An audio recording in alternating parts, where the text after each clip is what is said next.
That's enough of that. Can't have it for too long because otherwise get in trouble. Good evening. Welcome to another thrilling Wednesday night hobby, I suppose. I haven't even positioned the cameras. Yeah, I'm a bit wet. It's hot. I just ran out of the shower, got dressed, got out here. Been a long hot day. Those that haven't been in England, you know, wherever you are, it's probably hot. Everything's on fire, as we all know nowadays. Yes, so I hope you're all okay. Judge, your foist, well done. Congratulations. As I said to you last time, don't be ashamed to be first. You're allowed to be first. I am Win, indeed. And welcome, Rob. Good evening to you all, and everyone else for that matter. Nothing dries. So yes, what do I do there? I haven't.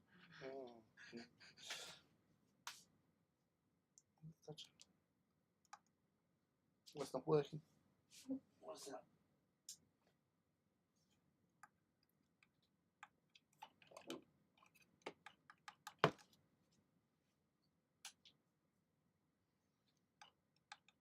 That's better. We have light down here anyway. Yeah, he's just too hot. Even my beer, which I stuck into the freezer for about 20 odd minutes, is refusing to get any colder. It's just warm. I've only got the one, so I made it a big one. So anyway, how is everybody? Anyone need any lead belcher? Everybody needs lead belcher. Lead belcher is the king of all pens. So I'm going to go wee. Oh, and get you into position. Oh, snappy, grabby. So yeah, we have sprues. Angle, that's better. Yeah, Contemptor Dreadnought. Which, from what I've seen, there has been some really awesome poses done with these already, which is always nice to see. Because until us humble hobbyists can get our dirty little hands onto the actual things, we just go by what we see in the pictures that are released. And as we all know, once it gets out in the wild, people out there can just do amazing things with their hobby foo and create some amazing poses. I think Let's Make It Orky, she did a really good pose. I think it was her who done the superhero landing pose with her one. Or was I getting confused with Darcy Bono? Which is hard to get confused with. They're totally different people. It was a couple of weeks ago, but it's always stuck in my head. So, there's been some great models and builds, and so far it's all gone well. So yes, how is everybody? Are you on fire where you live? Are you not on fire? Is everything groovy? I hope so. Nobody deserves not to be groovy. Groovy is away. Right. So this is actually the first time I actually looked at the instructions for said Contemptor Dreadnought. If I remember correctly as well, Rob, you magnetised or stuck a magnet underneath the hood of the top part, didn't you? So that's something I would probably will copy, because having the ability to so I'm just trying to see if there's any markers in here.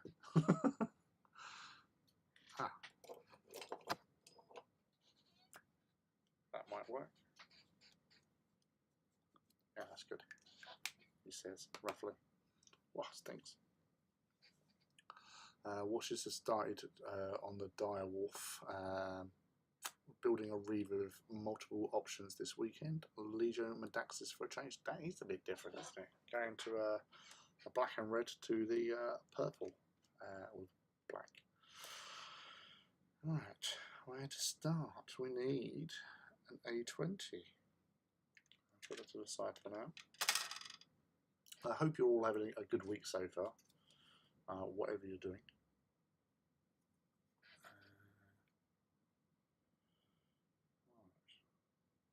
Getting acclimatized to there we are. Right, A18. Hot.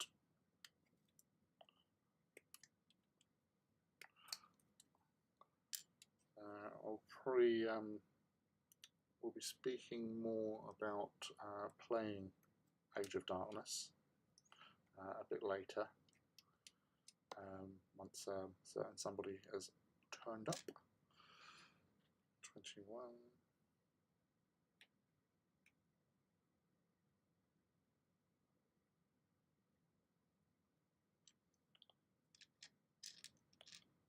So individual footy.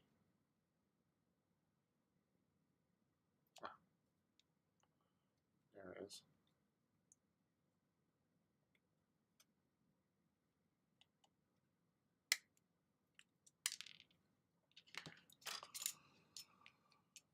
I forgot to back mine. I think a 3 or 4 mil will fit into the elbow ring. Right. I did order some magnet. I think it was 4x1s and 4x2s, and then I sort of realised that because the 4x2s are for the actual elbow ring, and 4.1 for the actual either side, but I'd ordered the 2s and the 1s, and then realised, well, why am I ordering both? But I went to cancel it, and they wouldn't let me. No, it's already been dispatched. Yeah, for fuck's sake. So if anybody needs some 4x2s, I'm sure I'll be able to help out at some stage.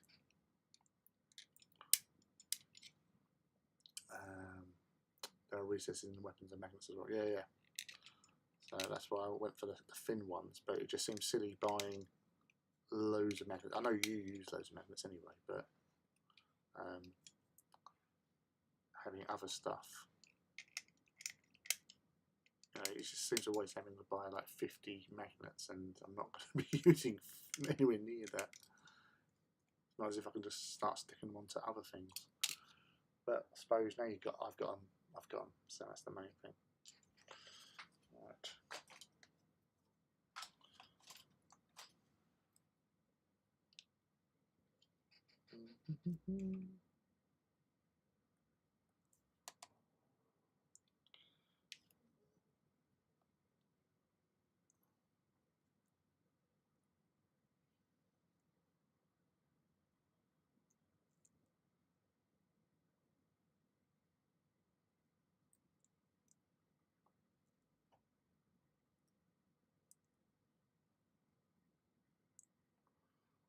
This is a piece of schmuck.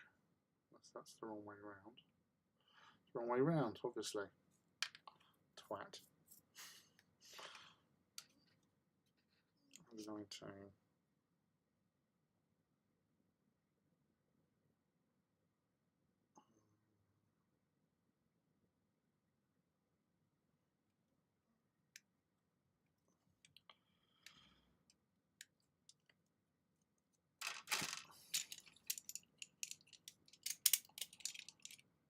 So, quite like these kits. First one takes a little while, but then they become super easy. That's the thing, it's getting familiar with the kits, which is the important thing.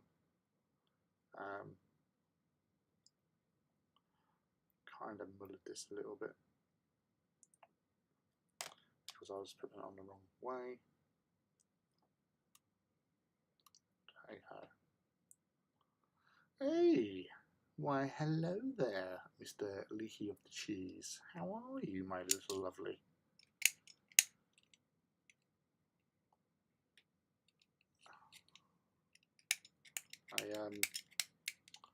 I heard tell of how mean and nasty you were to Ivy in the games with your Gorvaback.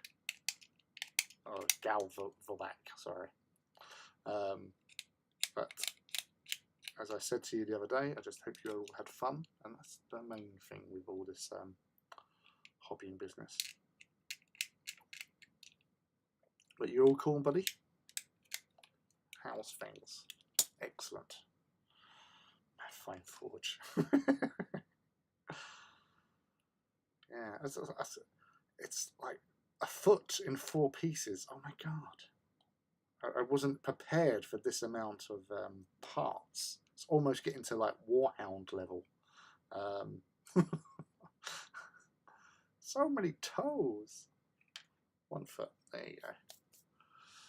Me, mean, nasty. Oh, no, no, no, no, sir. Oh, no, not you, sir. You are the epitome of sweet and angelic. No, she said she had a really lovely time. Really enjoyed the game, even though you walloped her.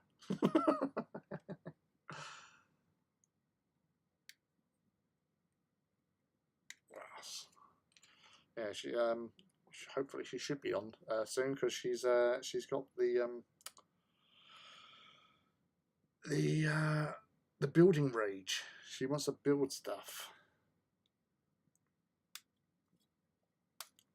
Obviously, she can't build a Kratos. Those raptors are, oh my god, they scared the crap out of me. They were a strong wallop. No, I think I did that. It weren't, obviously she had a bit of bad luck with the raptors not turning up earlier. But my plucky Emperor's Children did what all Emperor's Children would do, and just shot lots. It was fun as well, though. That's the main thing, and I learnt lots, and there was some yeah, this old dog learnt new tricks. So yeah, it was really fun to actually play a bit of the new 40k. So it was well worth it. Absolutely stonker of a day, hot as fuck, but really enjoyable. And hopefully we'll get some more games at some point. Possibly organise a visit up to Warhammer World at some point, but I did warn her. August is a really busy month for me, so it's a bit hard to organise things then. So yeah, it's just one of those things. There's like so much to do, so much gaming to get involved in. I'd like to get some more games on a more regular basis, but obviously we're all spread out everywhere, which the annoyance of the internet age, I guess. You know, make all these friends everywhere, and we're all over the shop.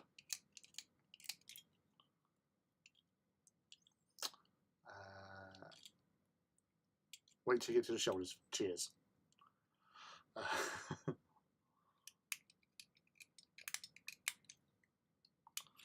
Yeah, it was intense at times. I never truly go into a game 100% confident that I'm going to win. But, you know, just see how it goes. It's a training mission, as far as I saw, and it was a fun training mission. We had fun, so that's the main thing. Toes, yay! Oof. So many parts. Oh. Yeah, we sure are glad you had a good game with Ivy as well. Yeah. So there's 10 Galvaback, Vorback, and Argle Tower is a Death Star of distinction. Yes. As the I say, like with like using Soul Tarvitz, and got the model, got to use him, and yeah, it was quite a good character. Obviously, his charnable broadsword is actually quite nice now, a lot more, you know, badass. But his sort of specials that he has are more set up to be fighting up against Emperor's Children. He doesn't get any other buffs to his stuff if he's fighting any other legion, only Emperor's Children. So even though,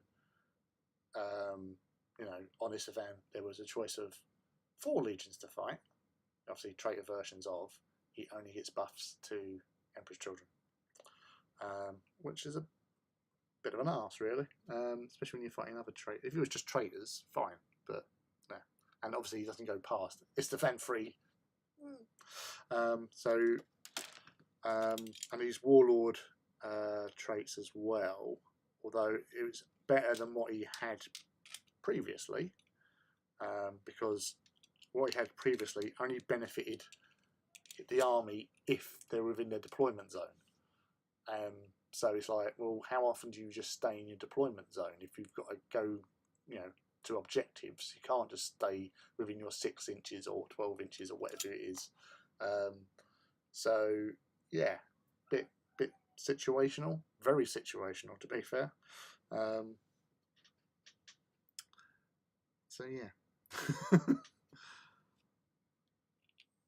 16.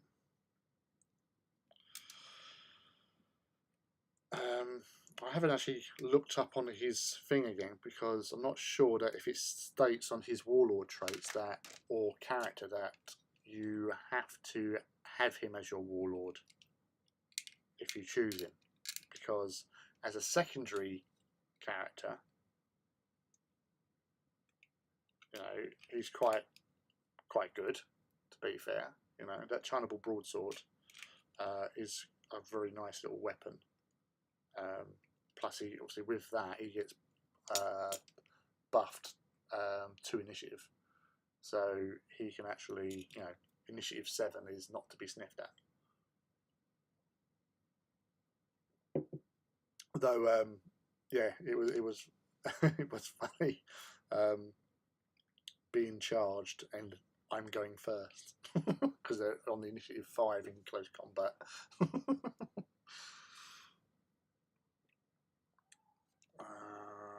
That's 4, that's 15.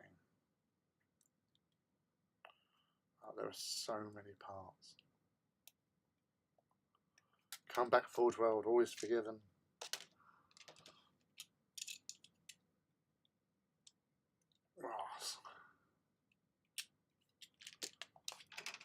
Sorry.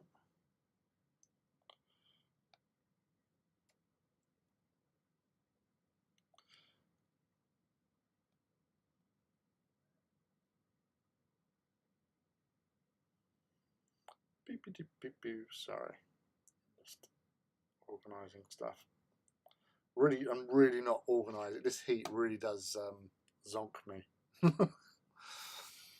I found something similar with Argle. To use his wings, umbral pinions, he can't be in a squad. However, his only way to get an invulnerable. Yeah, it's much like with Sevatar, that he can't deep strike but if he's in with the Atramenta, he can. So I did sort of say to Ivy that that's pretty much sort of trying to get people to do Atramenta, to get the buffs and stuff.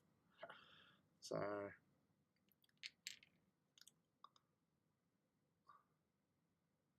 but Scimitar's nasty as he is, you know, having the ability to do 2 reactions is quite handy.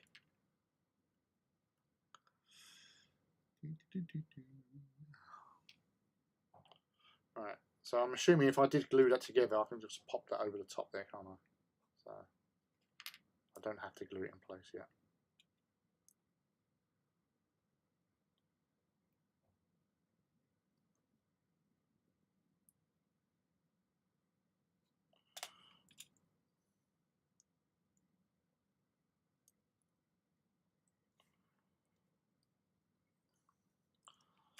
What was your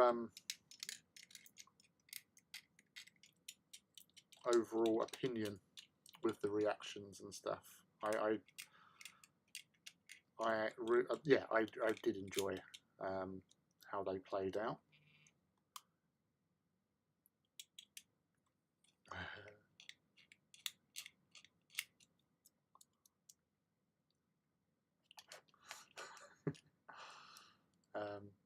The message from Ivy. She's just watching the women's football. She'll be on. Yeah, I found, although it did take me like a couple of turns to get used to the idea that I can only do certain things in certain phases of the actual game, and continue. But I got counter attack if I haven't charged you. Oh, all right. Yes, lovely. That's cool. I like that. Oh yes, there you go. He split Argyle from gizzard to groin with his first round of combat. Note to self: never accept challenges from Sevatar, unless you're called Sigismund, or even Mr. Soltarvitz, because it's Initiative 7, and he does Initiative 7 with his Charnable broadsword. So, and he has the Murderous Strike as well, which did in he done a challenge with an apothecary. Murdered him. Although the interesting thing as well is Emperor's Children power fists hitting our Initiative 2, because they get the +1 to close combat initiative. So yes, if you read it, they have Initiative 2 power fists, which scared the crap out of everything. What? No. Well, she actually pointed it out. I went, what? That's awesome.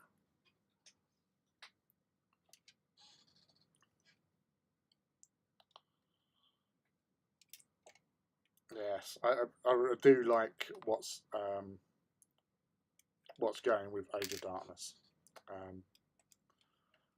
Obviously, at some point, I'll hopefully get these little dudes all built and painted. I have the Mark 6 for my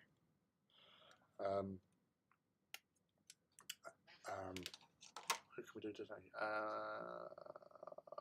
Iron Warriors. That's it. Yeah, the Iron Warriors. Yeah, no, they've got, because that's the thing. Like, Emperor's Children should be played as a maneuverable, flowing army. That's their thing. There was one point where I was going to be shooting Ivy's Sikaran with a big nasty conversion beamer at maximum range sort of thing. So it would have been like strength 12, AP 1 kind of situation. And she used her reactions to get it out of dodge and moved it across. So that was in the second turn. No, so that was in the first turn. No, second turn. Yeah, because night fighting had gone. So she buzzed them out of the way and put them in like this corner, because we was going from long end to long end. It's the map that the setup we had. So she thought, ha ha ha ha, I'm out the way. Just when it came round to the turn that my Maruskara came into effect, and my dreadnought, basically my version of Ancient Rylanor, came on right behind it, and then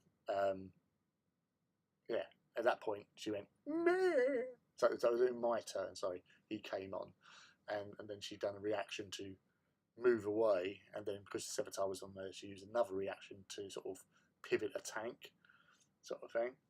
So she took it away from Ancient Rylanor, from hitting it in the back side, which is all well and good, but to be fair, she didn't really have much place to go, because you had Rylanor in front of her. You had the other Contemptor, what was in range with its guns, and she basically put herself back into being shot with the conversion beamer. So and it was actually the Kerry's assault cannons that did the most damage from my dual wielding one. Old lefty and righty opened up and basically popped its clogs through damage taken. So yes,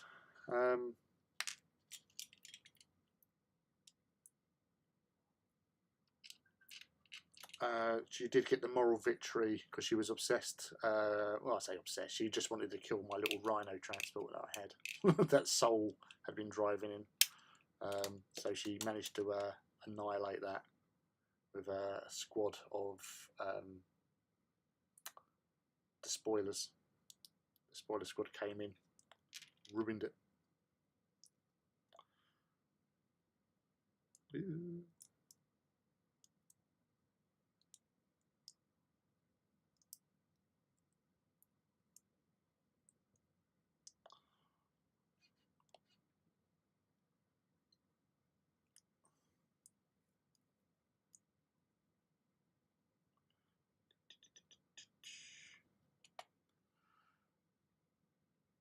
Yeah, they really do have an impact. Like, even if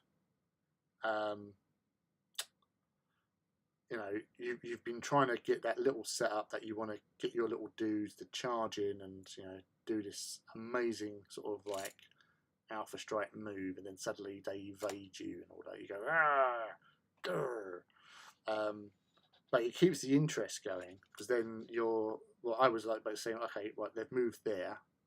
What can I do now? And then you just try and nab them some other way.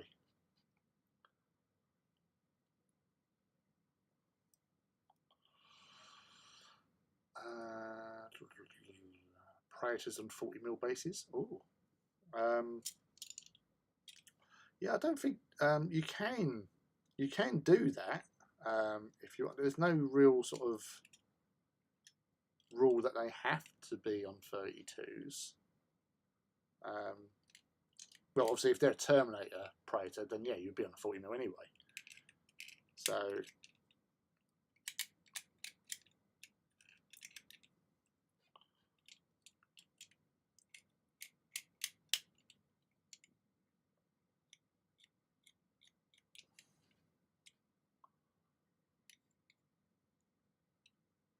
yeah, because they do seem a little bit bigger, those the new Praetors. I haven't. I thought I'd had the sprues with them with me, but I have not.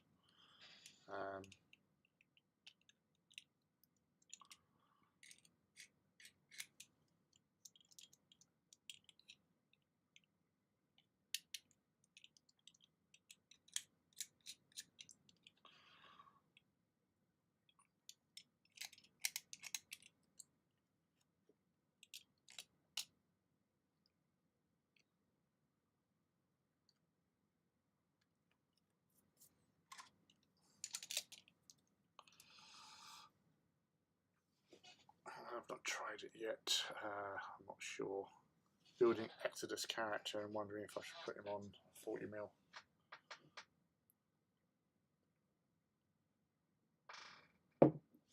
Well, if you've given him a bit of scenery, I suppose. But then, was it most characters are on 32 anyway? Like Tarvis is on a 32.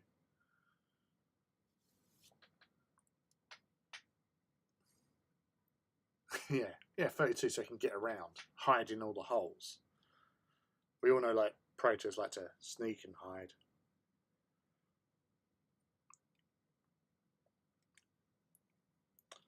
Yeah, I wasn't sure if you was aware, Leaky, that Exodus, the saboteur assassin type dude for the Alpha Legion, can be taken multiple times. Because it's not, Exodus is just a position, not a character as such. Or it is a character, but you can.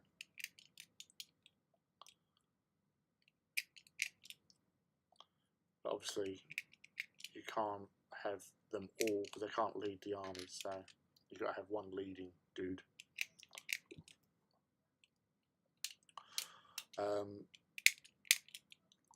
Yeah, Ivy with her Mora attack with the Volkites. Oh my god, how many shots? All the shots. Yeah, they can.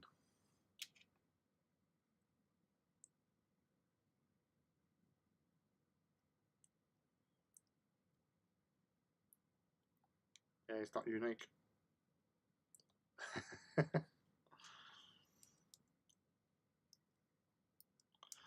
The other thing I liked about the Alpha Legion in there is that, and who she is. Hello, little one. Yeah, it sounds a bit cheesy, but then, you know, you can have multiple more attacks. You can have multiple other characters, like consoles and stuff. And he is a bit of a console.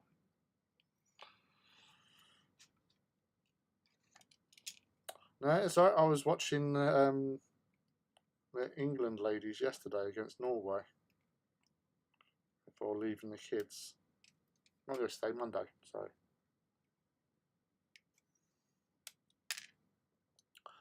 Yeah, I do enjoy watching the occasional women's football. It's quite good.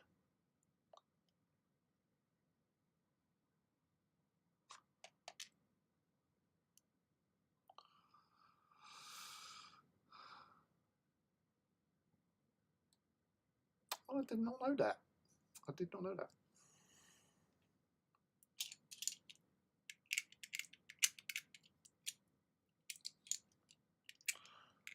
Fun fact for those history buffs that are out there: Portugal is Britain's longest-serving ally.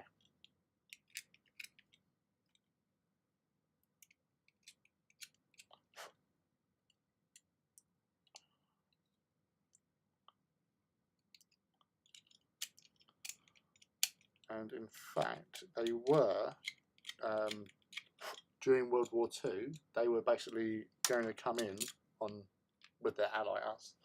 So right, we'll be ready, we'll be with you. And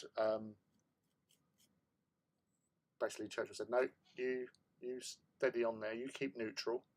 And then it gives us an opportunity to utilise Portugal to get our spies in and out, and any sort of like stragglers if they land there, because obviously Spain was fascist at the time, even though it kept it neutral as well. But yeah, I was actually saving them, but Leaky turned up and was sort of like I told him off for being mean and nasty to you.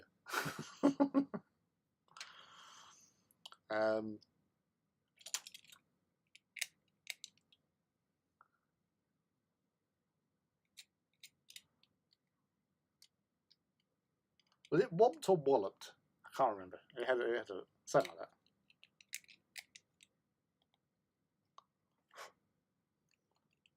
I was speaking as a concerned parent. You've been mean and nasty.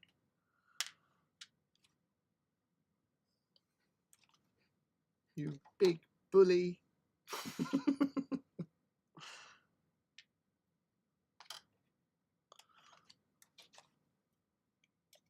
Picking on my little girl like that. I'd drive away up there and give you a piece of my mind, young man. No, as I was saying earlier on, that I learned quite a lot from the game, and obviously, I think obviously it helped me actually come to terms with things. Although I still want to counter attack. I've got counter attack 1. I want to use it, but I've got counter attack, Ivy. I've got counter attack.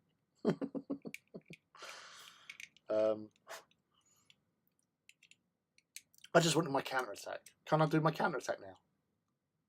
Hey! Obrigado! That's the only thing I remember about Portuguese. I was taught Portuguese, a few Portuguese phrases in the infant school. And obrigado. Thank you. So we are supporting Portugal here tonight.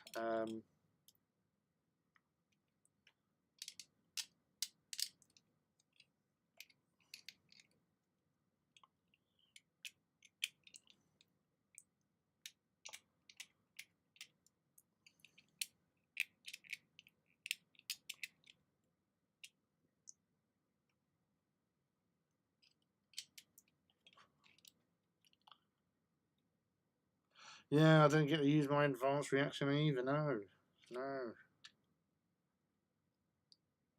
You was quite evasive. It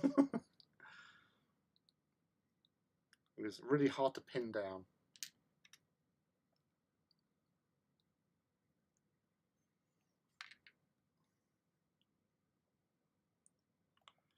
But yes, no, your manoeuvring was quite good, and as I said to you, with your the way that you approached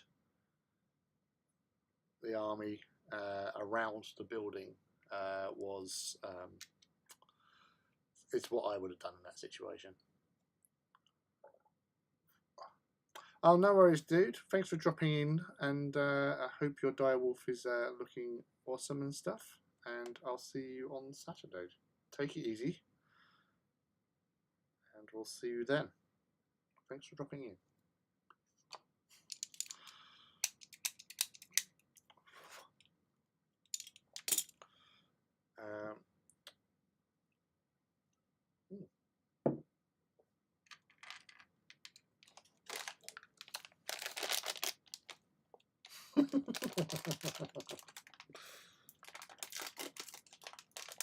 So many sweets.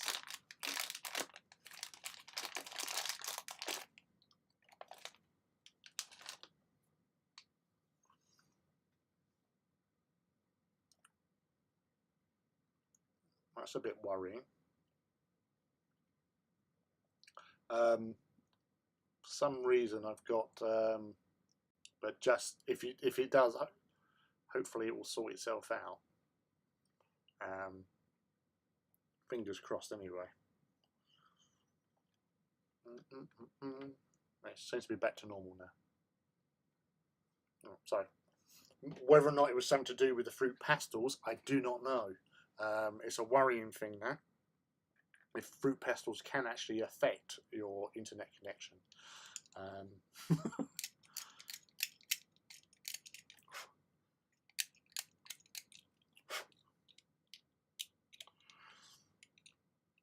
But yeah, no, it's the game. I really did. It was probably one of my most funnest games I've had. Obviously, you know, the company did help.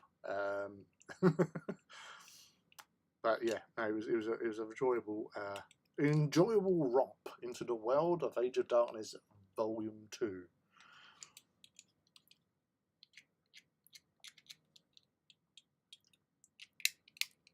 And I think, obviously, we've learned quite a lot about our forces, and hopefully the lessons learned will go to improve our tactical awareness and skill. I'm expecting great things from Ivy.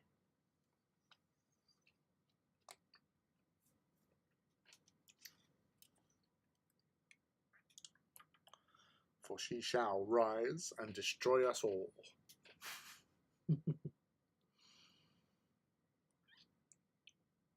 For darken. Oh, right, okay. So 2 lots of them.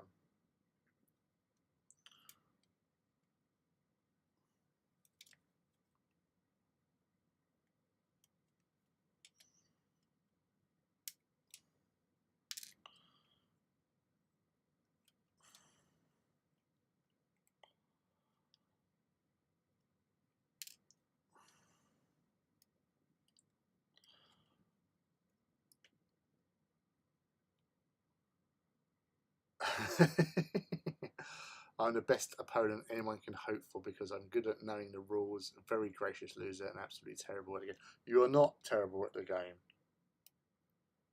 You did, on occasions, make me think, oh, what the fuck am I going to do to deal with this?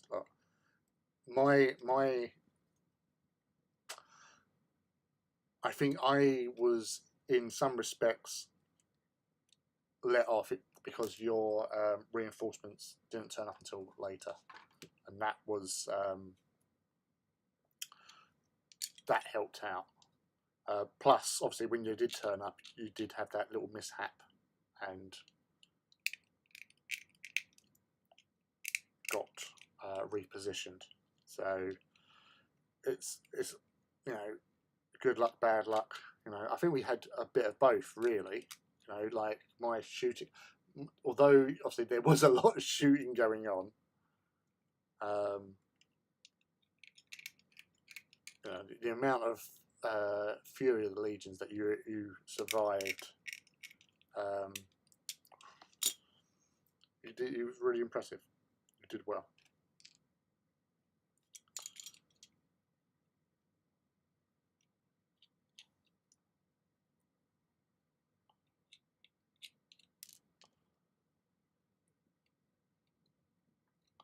I think obviously up until your Night Raptors turned up. Did I have had no? I don't think I'd lost. I hadn't lost anyone until the Night Raptors turned up, and then when they did turn up, and you sort of eliminated that tactical squad and apothecary, which again, when I was trying to hit you with my Initiative 2 Power Fist and missed you completely.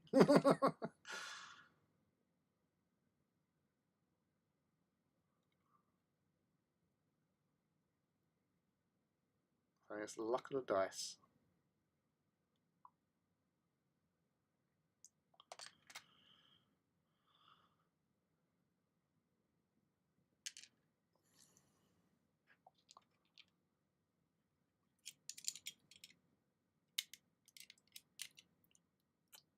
Build a runner street and apply some spooky cheeses. Not mean at all. The surprise multiple melter. Yeah, my only melter in that, because I was saying about when I was pointing everything up, I thought, oh, I could have a rhino with a multi-melter on it. That'd be pretty cool. And then I added it up properly, realised I was 15 points over. I thought, where the hell was that? Because I hadn't included a weapon. No, I had included the weapon on the points I was working out, but I hadn't adjusted the points at the bottom. So I thought I had 90 points to play with, but I only had 50 points to play with.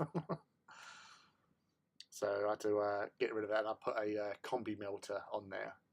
And the one shot I got off with the combi melter, with the melter element of it, because it's only a one-shot weapon now, for combis and combi plasmas, combi melters and combi plasmas, and I think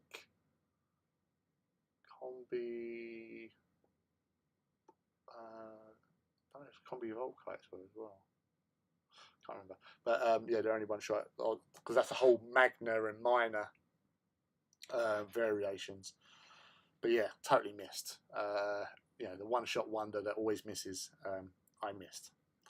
So it's like, harumph. In our game, a Leviathan completely scuppered your sabres with one very lucky shot. The Raptors are the linchpin. But you see that you scared the crap out of me with that bloody the amount of fires of from that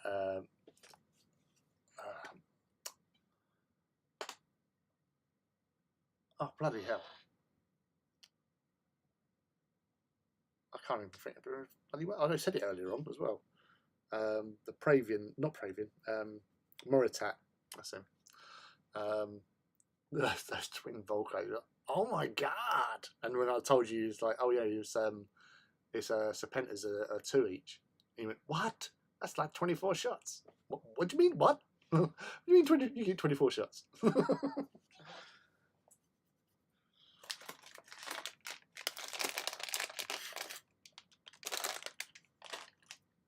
But yeah, it was obviously the retaliatory fire took him out, but he deserved it. It scared me. I was like, oh my god, what's happening?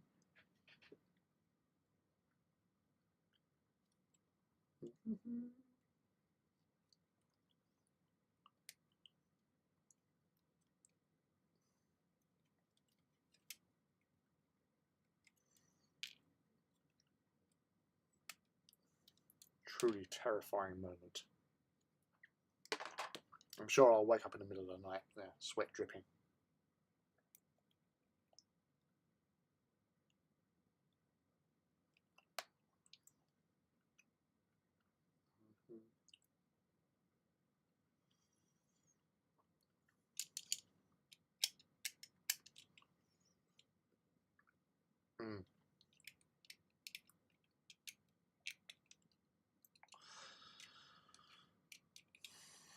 Yeah, I always wanted to, because the thing is, with even in the old edition, because the original Moritat was a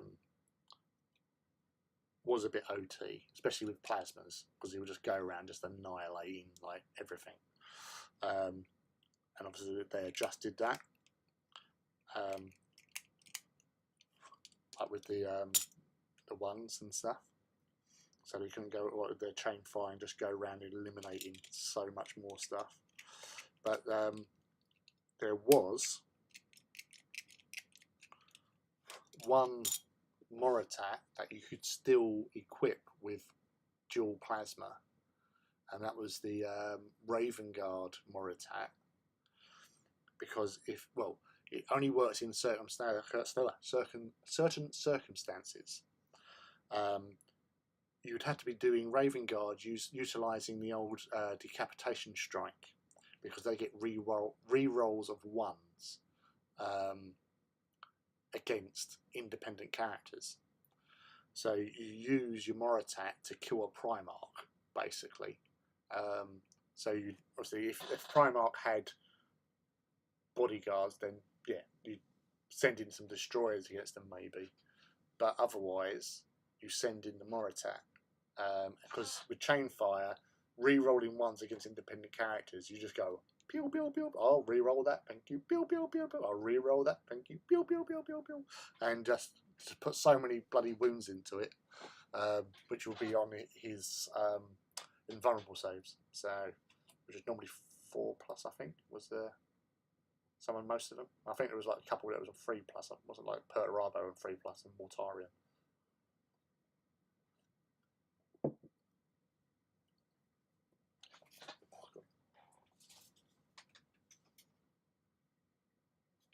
had to open the door. The door was shut. I thought, it's getting a bit warm in here. I want someone to do a disintegrator pistol more attack.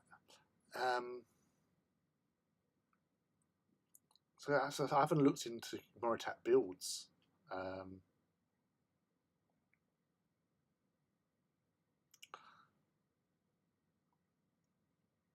Yeah, Inferno pistol for Blood Angels, definitely, yeah. Because if it's an option, you take it and you go around and just blast everything.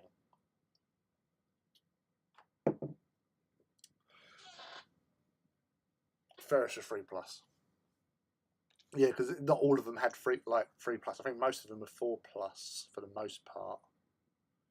Didn't save his head? No. Not when you're up against the Master Duelist in Fulgrim, because he was like Initiative 8, wasn't he? And that was his thing. That the only like you can only disengage from close combat with Fulgrim is if you're on par with Initiative. So Corax could, because he was Initiative 7, but with his one of his abilities, he used to be able to, on like the first turn of combat, he was Initiative 8. So you attack simultaneously, and then you can disengage, withdraw off the table, and then come back again next turn, sort of thing. So it's like proper guerrilla warfare, just running. Because one thing Corax had was that I think he had the most attacks,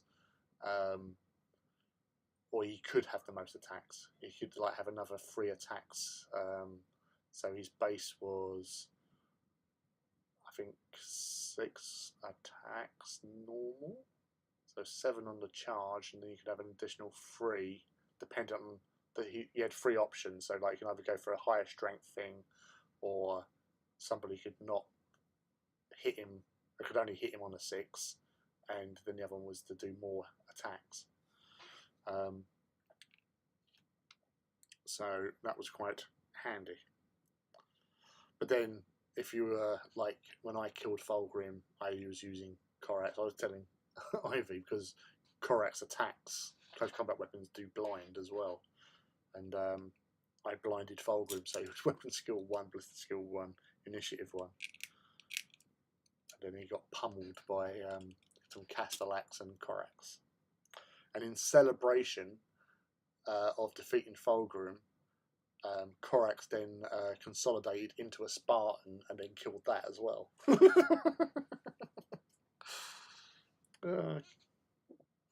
Corax, such a beast. He was fun. Oh, anyone who's into Marvel, they are currently near to where I work, filming Loki season 2, because one of my fitters messaged me the other day, was saying, "Oh, you like Marvel, didn't you? Because they're filming Loki at the end of my road." I went, "What?" And he was actually telling me what the site searchers had found this old. It was an old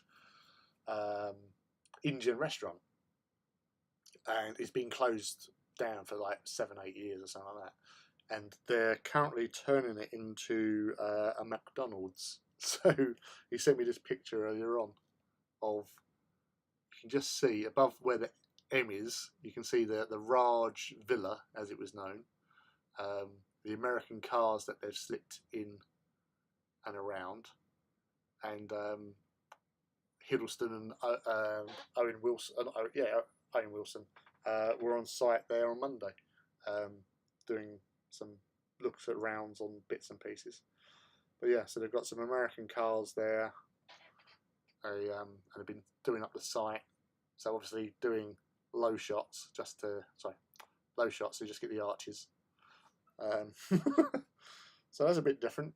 Actually, also near to them is where they filmed parts of Spider-Man Far Away From Home as well, or No Way Home. What was it? What was the last one? Whatever that one is. up in Bishop Stortford. Yes, so that's some interesting movie. And also, today is a legendary date in awesomeness, because one of my favourite movies was released on this day in 1984, and that is the film that is The Last Starfighter. What's a marvel? Oh, that's for everybody else. You are my war child. You're all about destruction, murder, cleansing people's flesh from their bones. As any good Night Lord would do.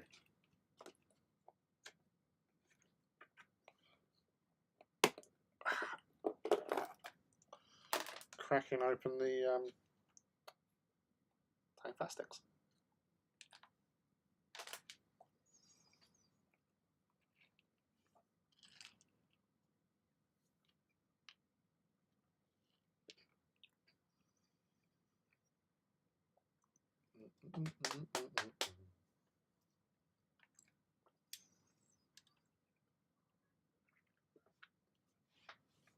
Yes, that is a movie and a half.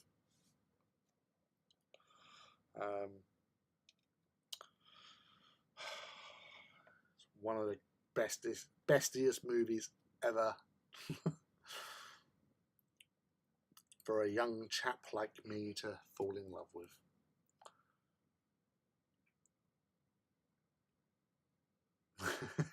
I use all the time I save by never seeing movies to focus on insensate bloodshed. That's my girl.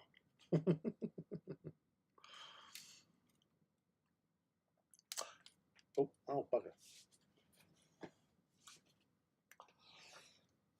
Actually, Ivy, what do you reckon, right? I'm thinking about doing a new Praetor model for my Emperor's Children, for the Loyalist Emperor's Children. But trying to find a head that has got a beard and long hair. Because I feel that I should actually represent in their model form.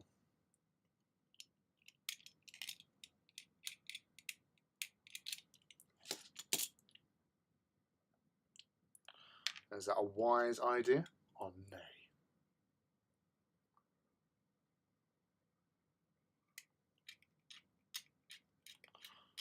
Or are you still convinced I should be a space wolf?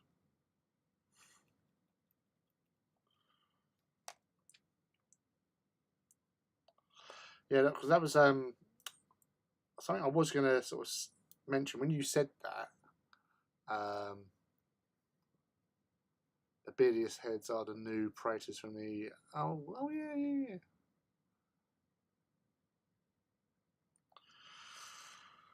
Yes, maybe. Well, I'll have a look at that later. As I said, I've got the sprues out, but I haven't actually touched them as yet. Yeah, so years ago, amongst hobby group sort of thing, we were saying like, okay, what Space Marine chapter or legion you identify with. So, like for me, it always used to be Ultramarines, because of the box art, as I've said loads of times before.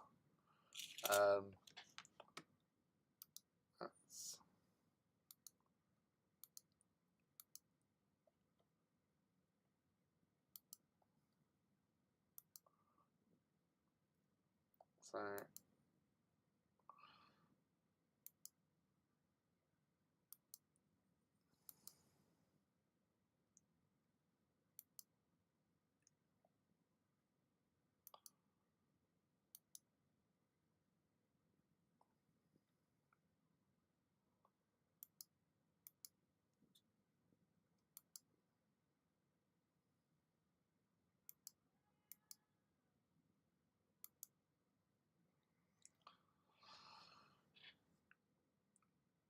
alright, cheers dude. Yeah, you know what? Funnily enough, House Lannister Emperor's Children mashup. Sorry. Wow.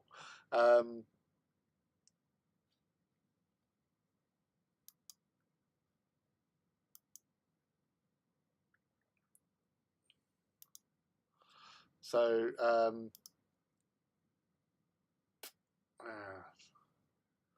in 40k, I most identify with flesh terrors. In 30k, the world eaters. Wow.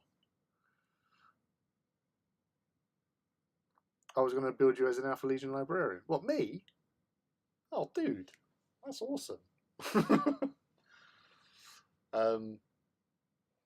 Yeah, no, it's say like I always associated because of the old Ultramarine box set where the Ultramarines are storming through the breach sort of thing with the beaky heads with the shark sort of things. TV so I really loved that, and that's what sort of drew me to the Ultramarine. Not so much the Codex stuff, but that sort of thing. Obviously, as you grow older, you find other things that you like and all that. So, but yeah, so we was asking like, who do you identify with? But then we flipped it because everyone does that. Said, right, okay, who do you reckon this person is? What legion do you associate with them, sort of thing? So it's like your peers giving their verdict on what sort of legion they would be. And now this is back when I didn't have as long hair and not as beard graced as I am now. And somebody basically, and a few people actually put me down as a blood angel. So I thought, oh, okay, that was a bit left field. I was not expecting that at all. But you think about it, you think, oh yeah, I suppose. I do get a little bit, when I get angry, I go, ah, and stuff. Not that I get angry that much, but when I do, it is, the old black rage. But yeah. Ivy as a saboteur. Oh, nice. But I reckon I'll get a lot of backlash for making a female Marine. But as the Alpha Legion, we can do and employ one. Anyone. Yeah. Give her a helmet. So.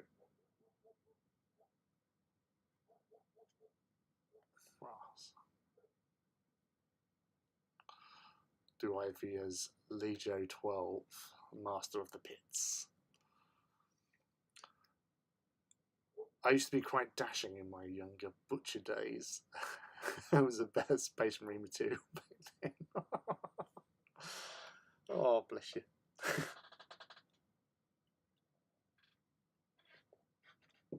Chapters. You know the dude that's with Helbreck. You know, the one polishing the blood off the sword.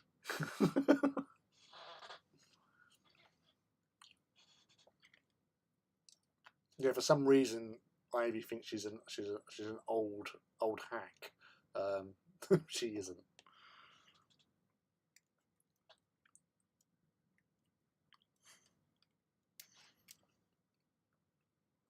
I'm cutting the wrong bits off now.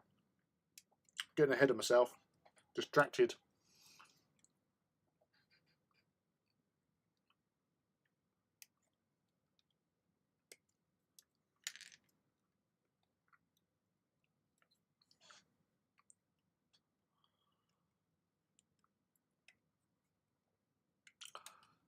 I fully expect to be made as a waste removal servitor. So I plunge a lot. What the hell am I doing? I completely lost it. And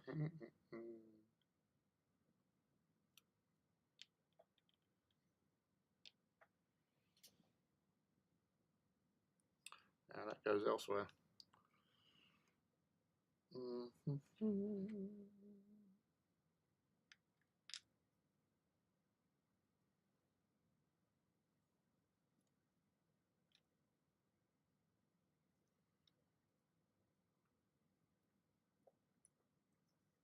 There it is. You can't see the woods for the trees. Yeah, no, that would be pretty cool, wouldn't it?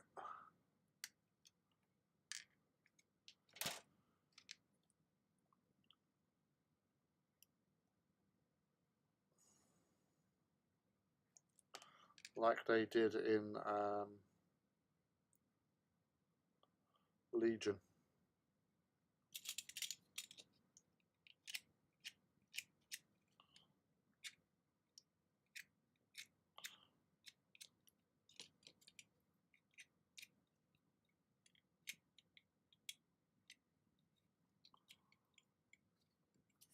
John Grammaticus mini with rules.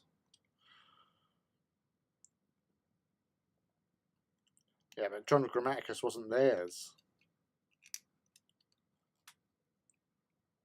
You had Het and the other dude, and Ingo Peck was involved.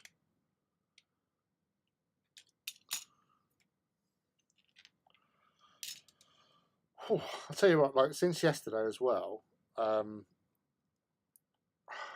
saw someone was posting up like what song you'd have to play to them to a person if you know Vankus or whatever his name was from Stranger Things was trying to get you, because obviously that was the whole thing about why Kate Bush was trending in recent weeks because of the whole Stranger Things tie-in, and one of my friends who posted it, someone replied with Tower of Strength from The Mission, and I haven't been able to stop listening to it. I haven't listened to it in years, and you know, like you get reminded of a song, and you just go, "Oh yeah, that was pretty cool," and I've just been listening to it repeatedly. Earwormed.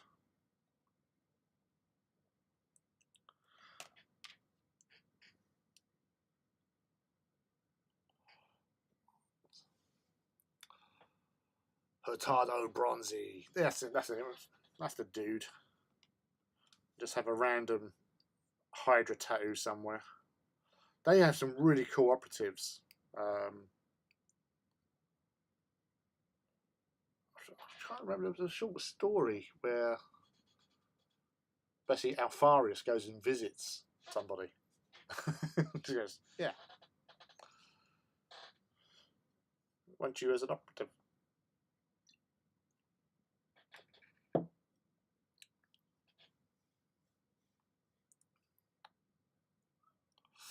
Well, you say that like now. I can't remember what model I was building, but I honestly I listened. It was it was a Bananarama song. It was a cover they did, Nathan Jones and Hydra Tramp Stamp. I was building. I can't remember if it was it was only like, well, it was this year. I can't remember, but I just got into this focused area and I was listening to it. I was like, had it on YouTube on my phone. Bananarama doing Nathan Jones video, and then I mixed it up by having some other ones on there, like they're live on Top of the Pops. But I just constantly just listen to that song as I'm building this model, and just for a good couple of hours till I built it all. And yeah, just went with it. It worked. It's ooh. Petrol. Yeah, you cannot not laugh at that. Hydra Champ Stamp. Oh yeah.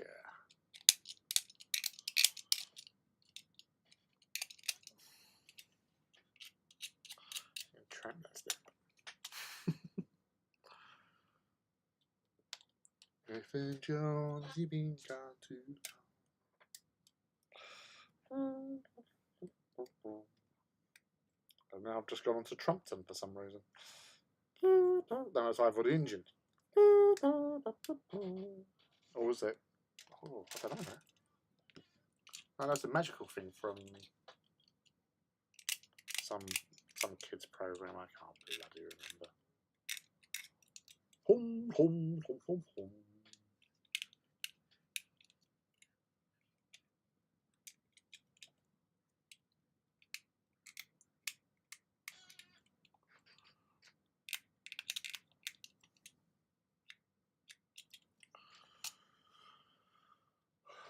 What am I doing? I'm looking. What am I looking for? I'm looking for that. Am I doing that? I'm doing that. That's what I'm doing. I'm doing that. I'm doing a bit of that.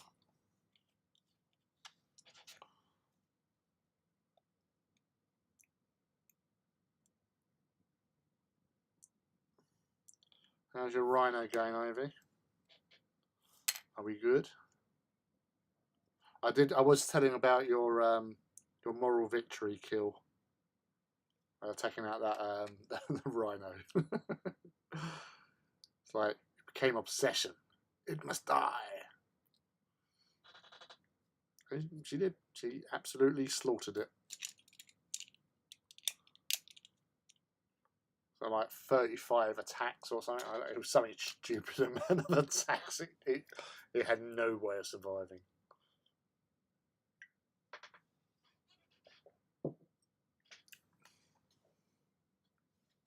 It was the most eloquent way of overkill I've seen in many years.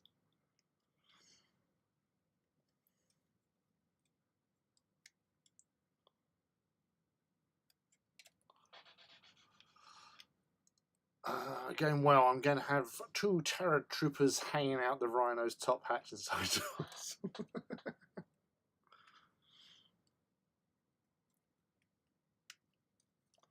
Well, safety first.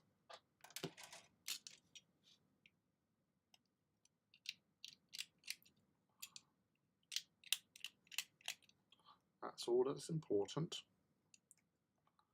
Those little terror troops, those little spooky boys.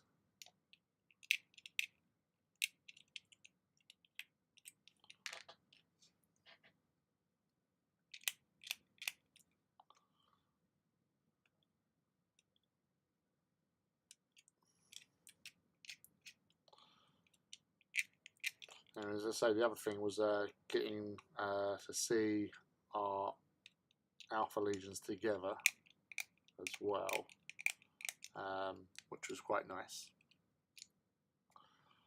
No, I haven't built a new Rhino yet.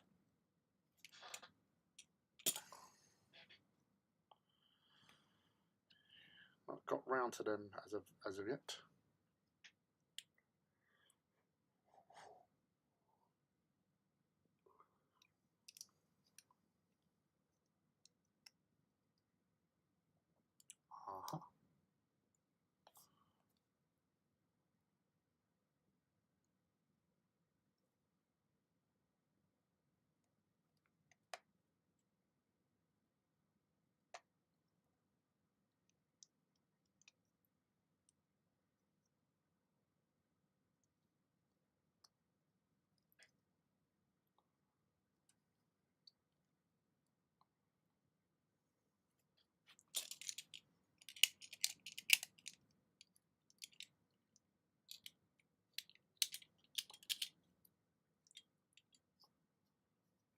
You want a Rhino?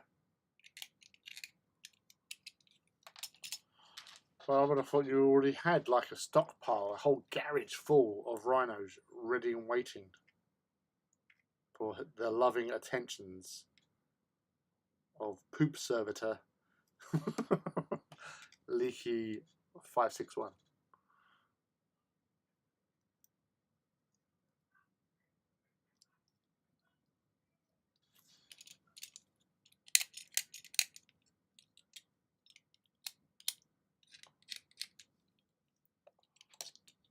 Mainly because I can't make up my mind about it. Oh, what do you mean you can't make up your mind about the Kratos? What are you talking about? You've got to get the Kratos. Kratos is awesome. Although I still don't understand why everyone wants to go like all Volkite with it. Yeah, you get 12 shots with the main one, but still.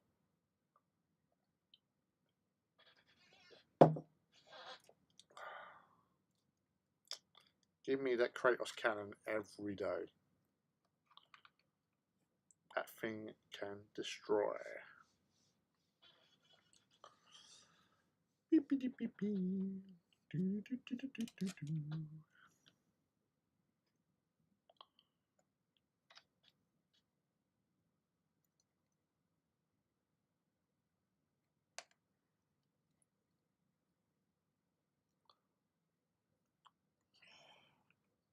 I love you.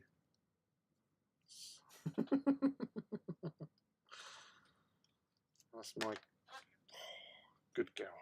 That is such. So.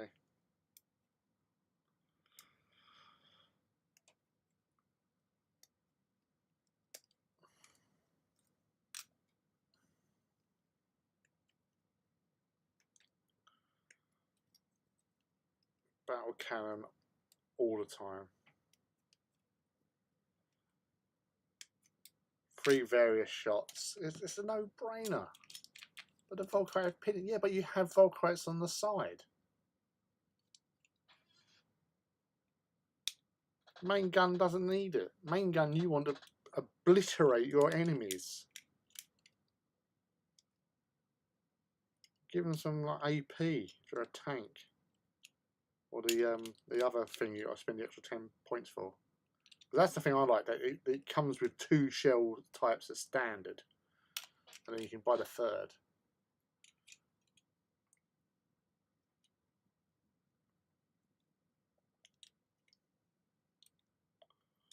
Yeah, but who needs pinning if you eradicate the unit? Because you're doing instant death on most things apart from Terminators. It's a large template as well.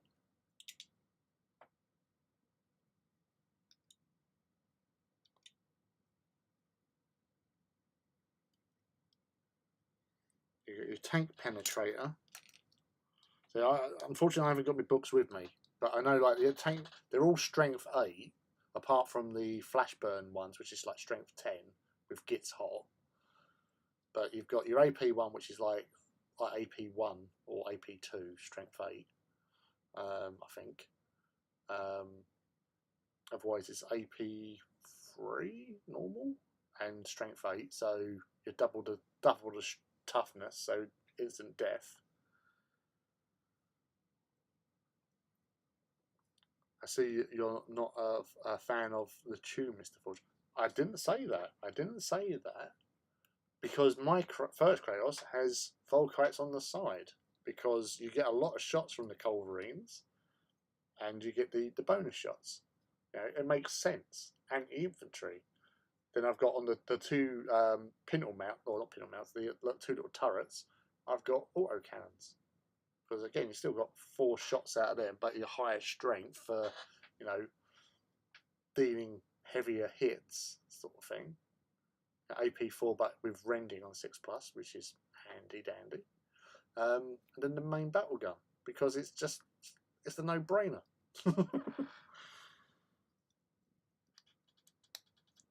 The Kratos battle cannon is just, and it looks fucking awesome.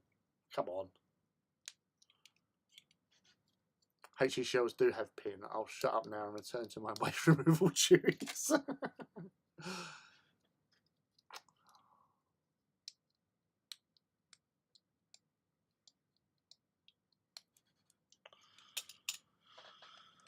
See, and this is what this is all about: hanging out, discussing things, and then realizing we were all wrong in one shape or another.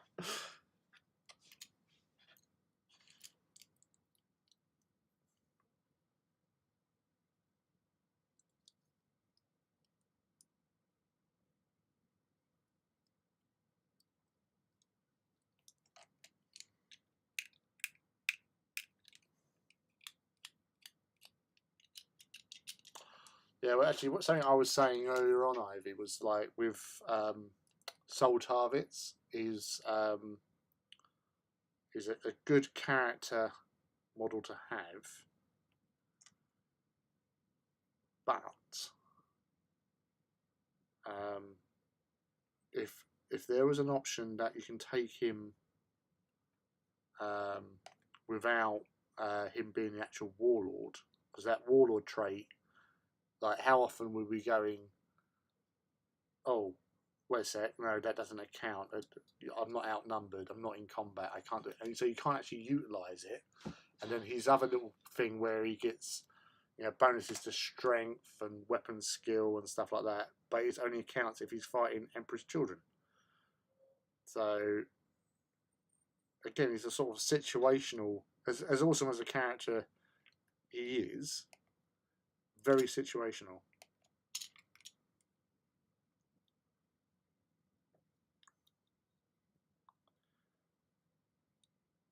So it's not really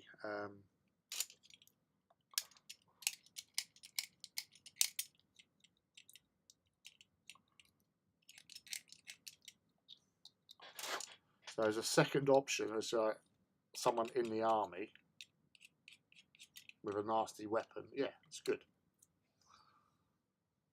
Yay! Build a Kratos. Welcome to the Kratos crowd.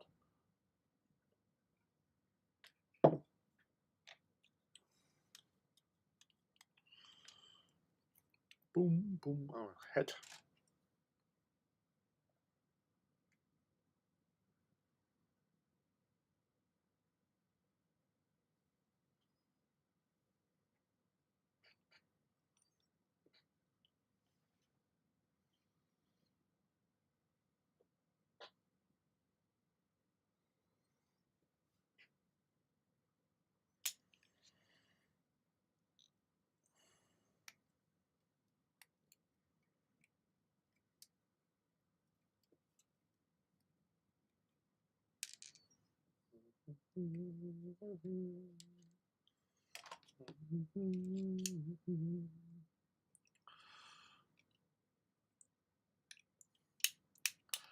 Yeah, I think with the Kratos, it's like 800 points for 2 of them.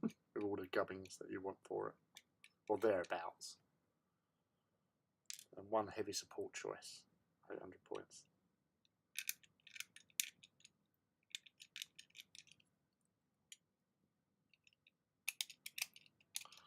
So you've got the Predators to come out soon.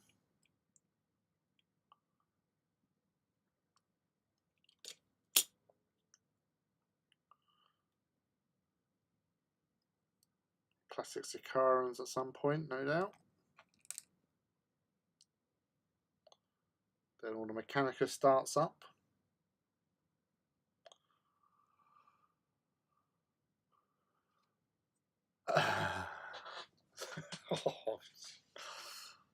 So, and that's why I was saying he was being mean.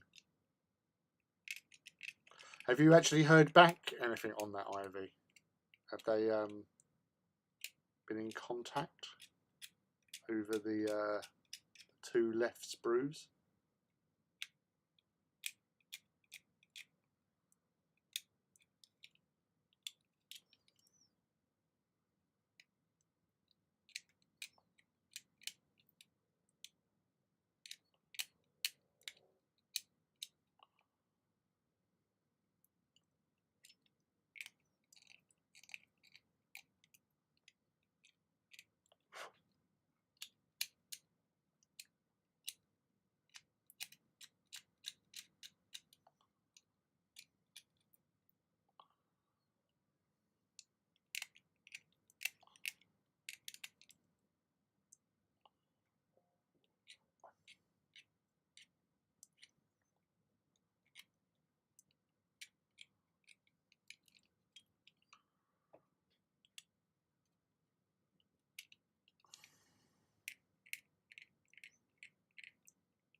Oh, that's a fucker.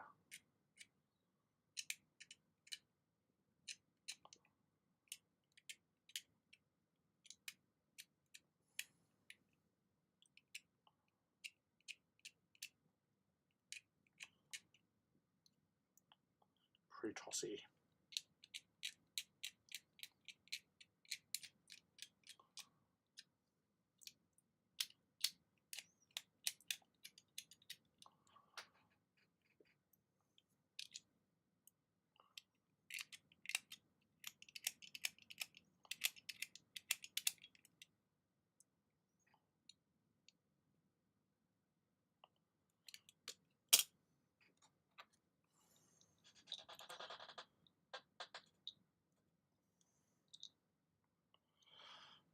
Move head out.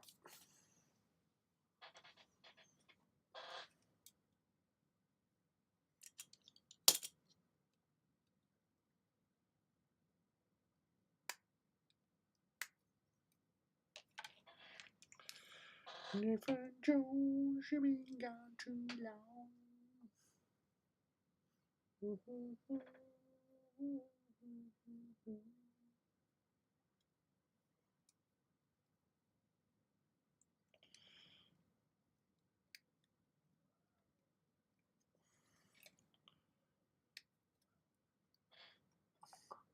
Talking of which, a question: can Kratos' main cannon benefit from both the coax autocannon and Nuncio Vox? I'm assuming, like they used to do with Baneblades, the coaxial, if you fired that, then it gave like a buff to the main gun shooting. However, I have no idea if that is actually a thing in this particular system or thing, unfortunately. And I haven't got my book, so I can't look for you, unfortunately. But that's what you used to do with the old Baneblade, was you'd fire the coaxial first, and it gave like a buff to your shooting of the main gun, because that's the one you want to hit.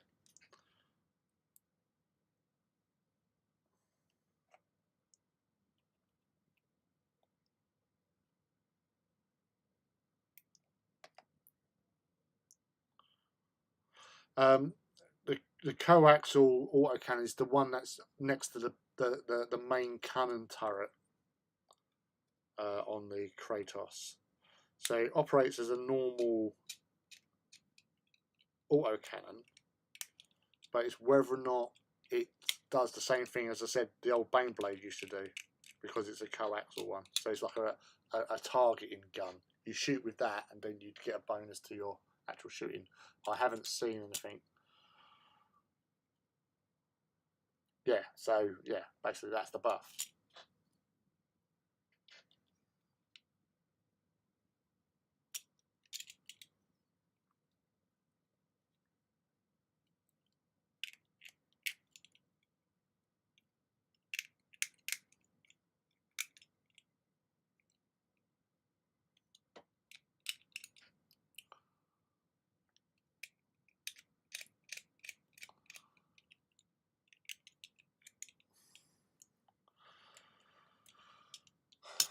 That's the thing. Now they're definitely sort of making it that we need to take every sort of option with our tactical squads, and so you've got to have Nuncio Voxes, you've got to have Vexia with your troops. Like Vexia are pretty much like, you know, a must-have, really.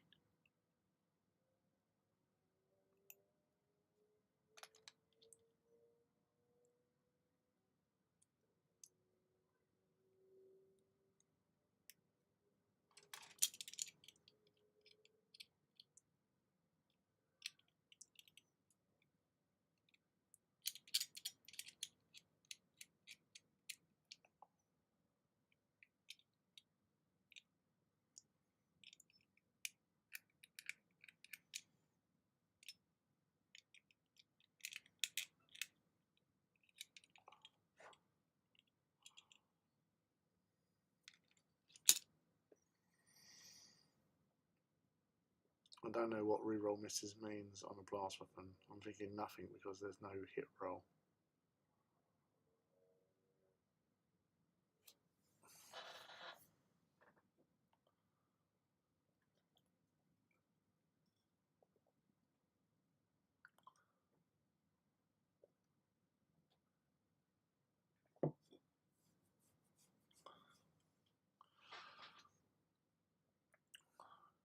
So that's the thing. It's like, didn't it used to be like you'd roll to hit? If you hit, the template hits the thing. If you miss, then you roll scatter with 2d6 minusing off your ballistic skill. I'm sure that's how it used to be. But again, I haven't really read up much on the new rules. What's been changed?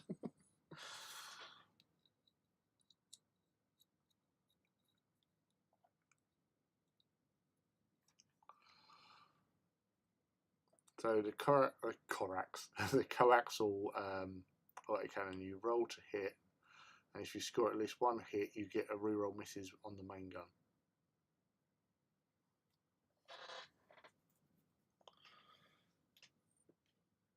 Yeah, so that would be. So that's how I would have treated it, because that's what you used to do with Baneblades. So yeah.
So I'll just check that. Oh, that's nice. What a nice tank. Oh, ooh, that is an interesting head that you posted up there. Possibilities.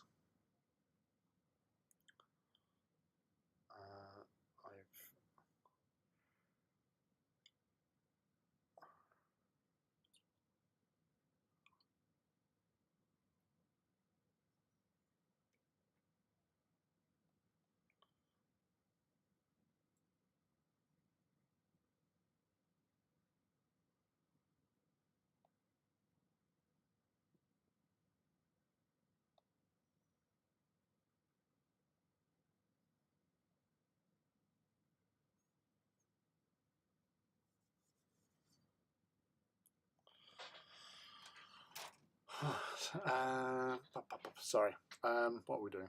What was you talking about? I'm trying to catch up now. Yeah, I understood that part. I'm saying that with blast weapons, there's not a roll to hit,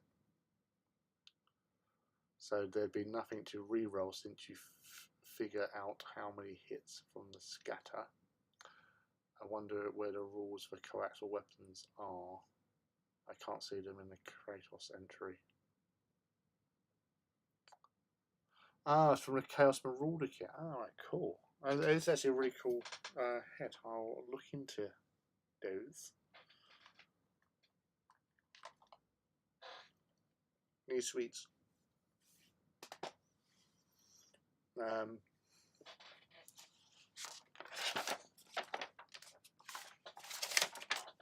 Right. Now, the one thing I will say with Contemptors,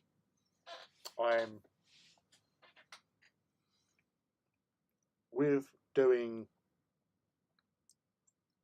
should always do a Contemptor Talon. So it's 3 Contemptors.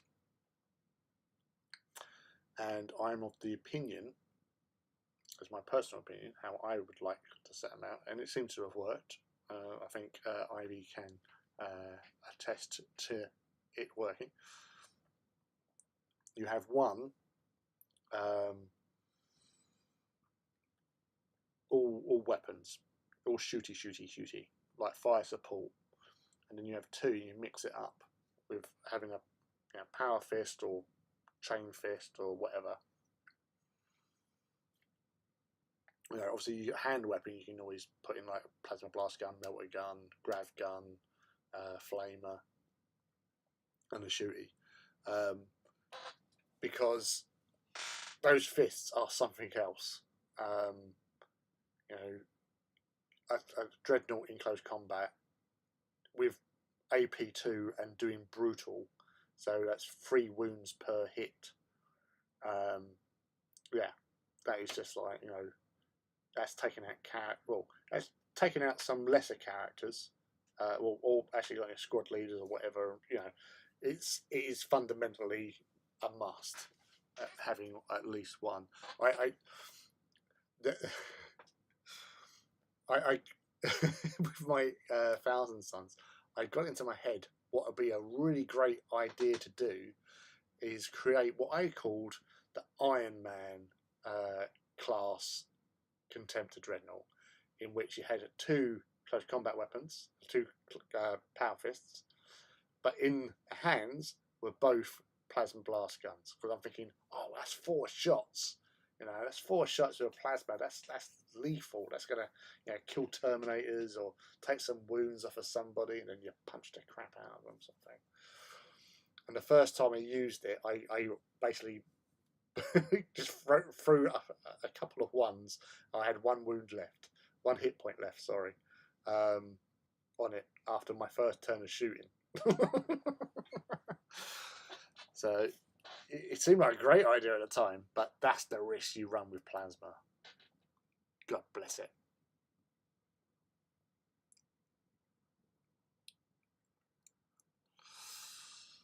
Yeah, yeah, Leaky, don't mess with my girl. She knows the rules, bitch.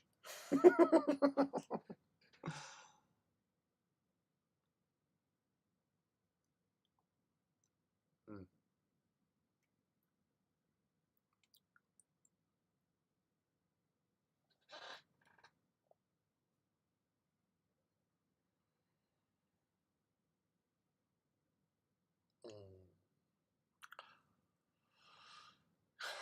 Really should read the rules.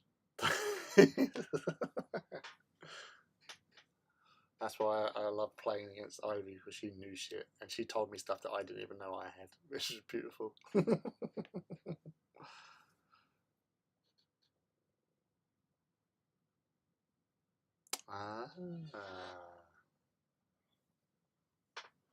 Oh, this is brilliant! You know, a debate, rules debate. Yeah, I'm feeling it, baby. I'm feeling it.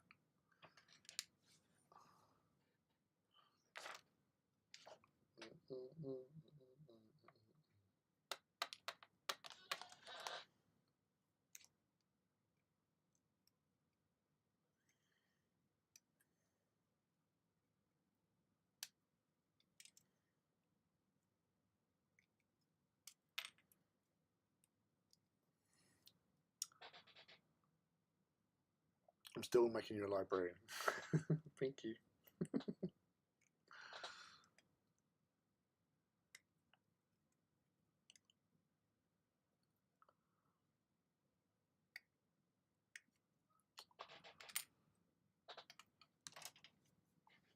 Really, you're right.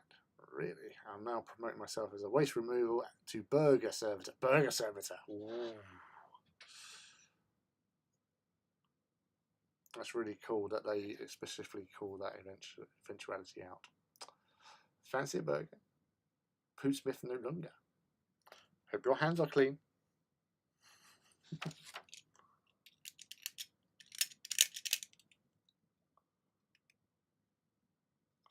So you've been promoted out of the Adeptus Theseus into the Burgarium.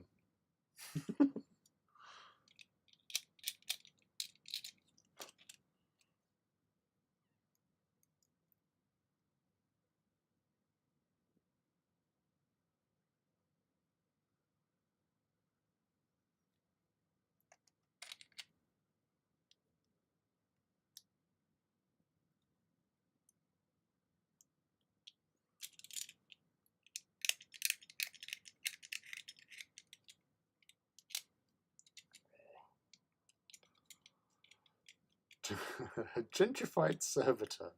So let's now talk about nuance. Nunts. Or is that going to be nuance?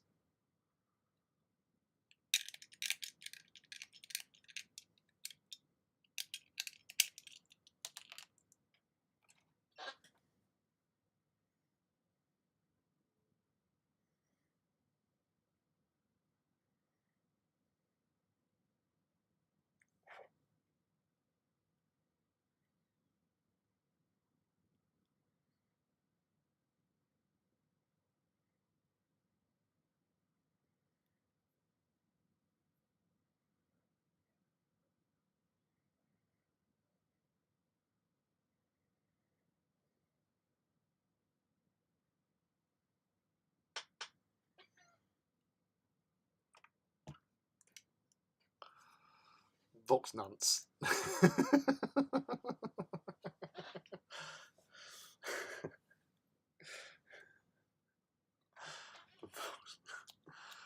These are not nonce. Vox nonce.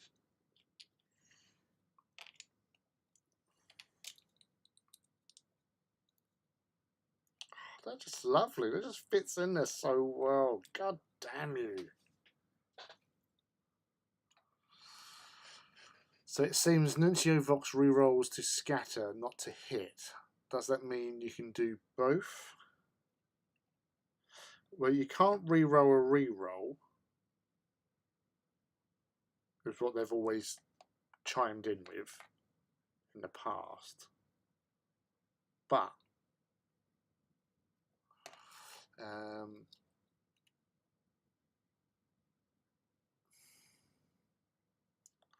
yeah, that's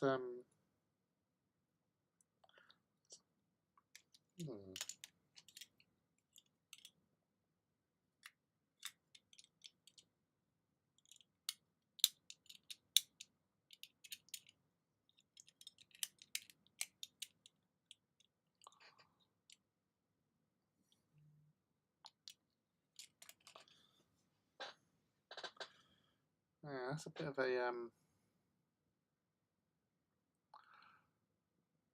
yeah, because if you hit, you don't scatter. But obviously, if you scatter, you re-roll to the scatter dice. I don't. Yeah. You would. I would assume you'd only choose one of them. You can't have two attempts on re-rolls as such, if you know what I mean. As far as I'm aware. Yeah, it seems like a bit of an edge case because you're not technically re-rolling the hit roll a second time, you're re-rolling the scatter. Yeah, no, I'd say, if you can use like the coaxial one to re-roll the hit is one thing, and obviously if you foul that, then you can re-roll the scatter. That's how I would see with the with the yeah. So you could.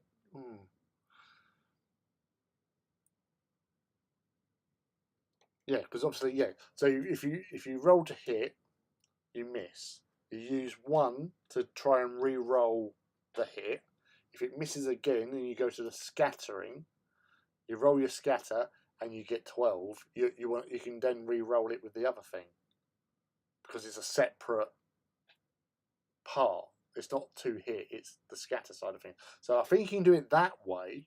So you've got to re-roll to hit, and then failing that, you can fall back on the scatter one. That sound workable? Because you've got the two items that you're utilising, as long as they're adhere to the rules of the Nuncio Vox. So you have to be within range of it as well, don't you? I think if you've got to be within 18 inches of a Nuncio Vox for things, ish. Not sure. I haven't got a book here.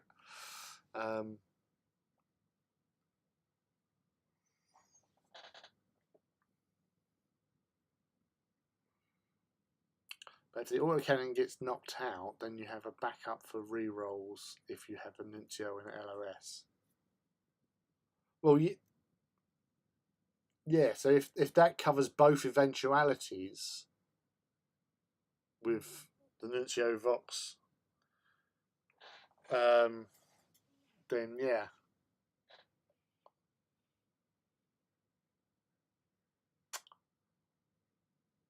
But obviously, if you haven't got a Nuncio Vox, then everything's moot. So you just got the one option. So yeah, I would, yeah. So the Nuncio Vox can't re-roll to hit, can it? It's just to re-roll the scatter. When the coaxial can re-roll the hit. So that's how I would do it. I would be like, go to shoot, you miss, you re-roll with the coaxial, you still miss, then you go to the scattering phase, you roll your scatter, and you say you roll high, and then you go, right, I'll roll both dice on the Nuncio Vox if it's in range. Oh, right, so it's unlimited range, you just need LOS, okay. Right.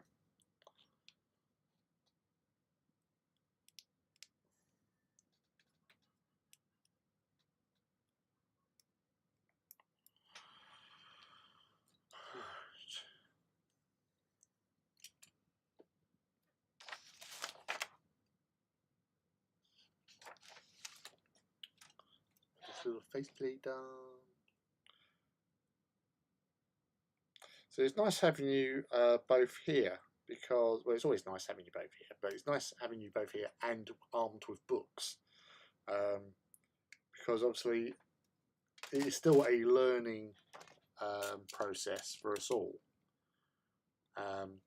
So having this little sort of chat about rules is actually really quite interesting and really quite helpful, because so there's a lot of like, I'm the person that will just move 6 inches, shoot, and then whatever.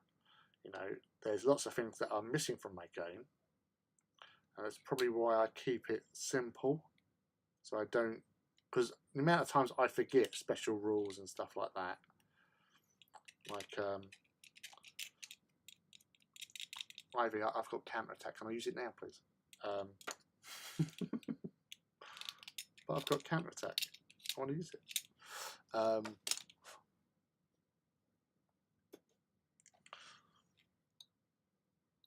Yeah, there's so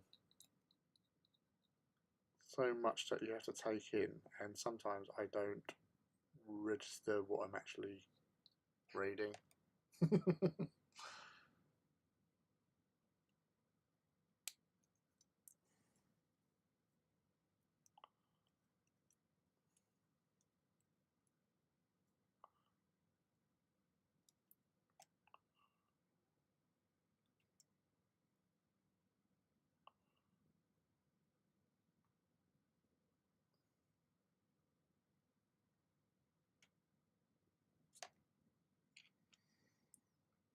There's a lot of subtlety in the Heresy game.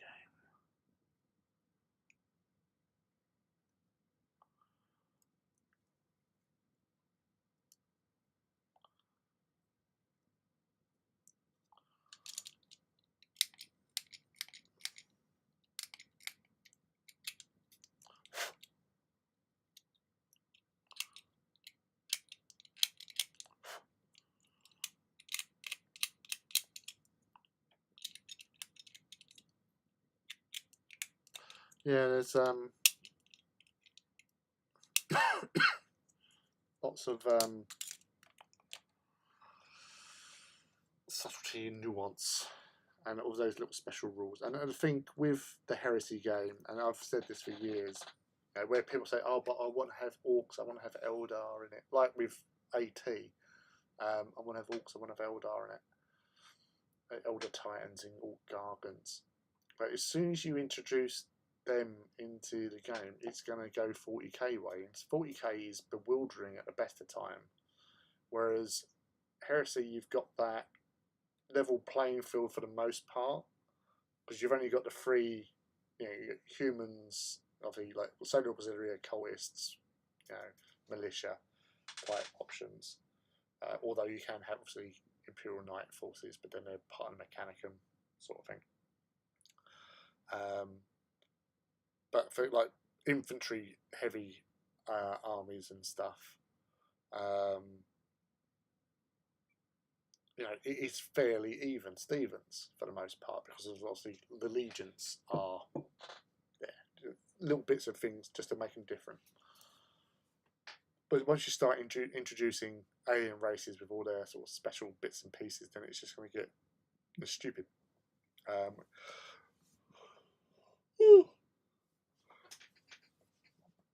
So yeah, not a fan. I'd rather keep it as it focus sort of thing, like, you know, Great Crusade and stuff. Whether or not they do a system where you can actually gameplay. Like, I've played my Raven Guard against 40k Elder, and that was quite harsh. And it just, you know, they play their rule, because at the time 7th edition was, you know, same both ways really. It's when they went obviously to 8th and it totally changed the sort of dynamic. But yeah, it worked for the most part, and yeah, it was an interesting game.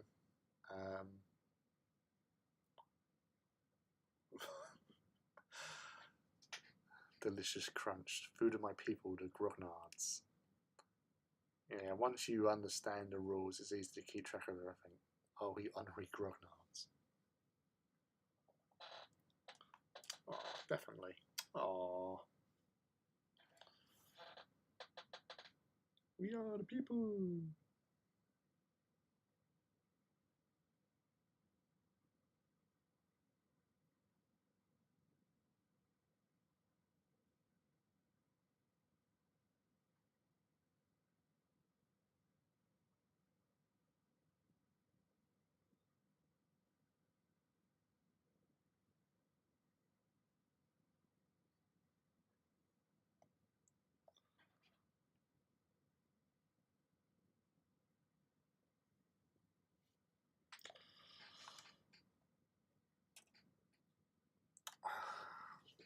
I played Dark Elder versus 30k Space Marines a few weeks ago. It was so good. Oh.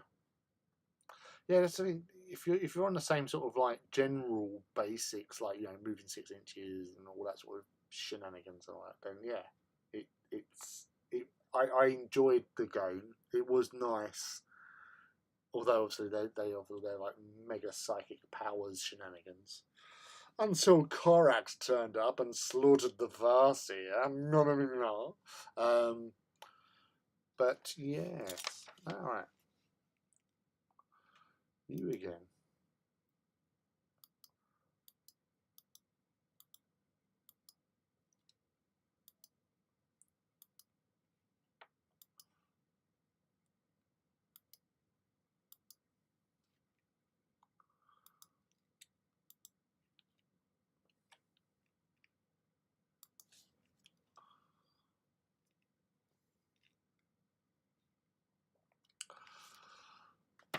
We only good a few turns in, sadly, but I shot things with Raiders and Ravagers, and fun was had. Again, that's all we need, is fun to be had.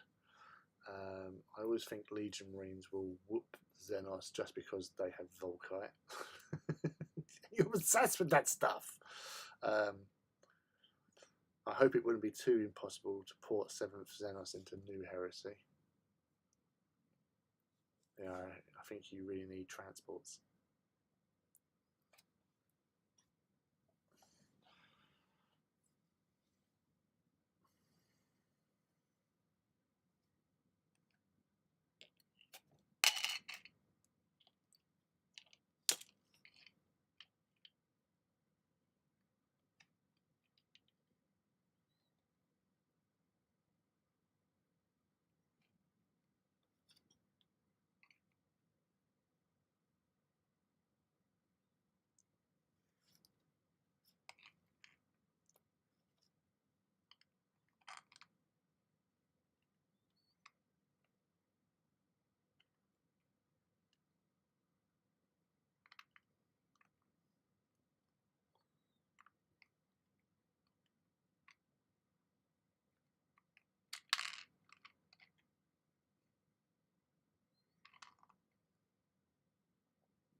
Beep, beep, beep, beep, beep. Oh, first, the love of badgers.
Yeah, sorry, it was a bit focusy there.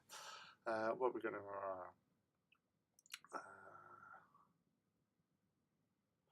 I love if Dark Elder were in this rule set because Deep Strike is so good now. True, Deep Strike is far better than before, a lot more useful and fun.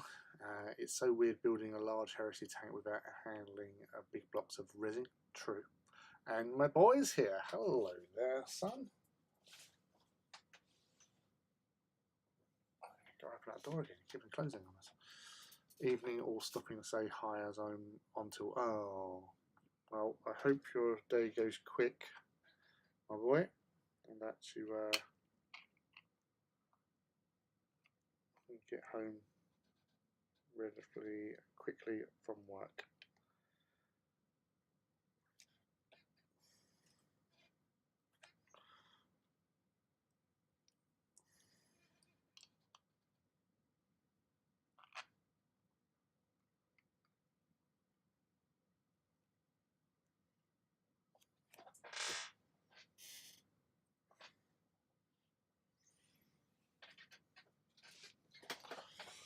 Sorry, I was just trying to.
just enough to look good for the dudes riding out the sunroof.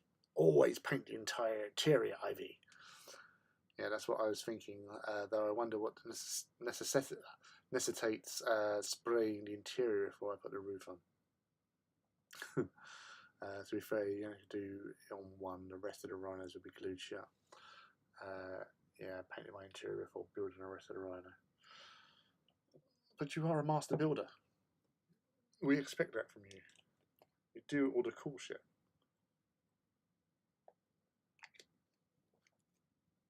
Whereas we are just mere minions.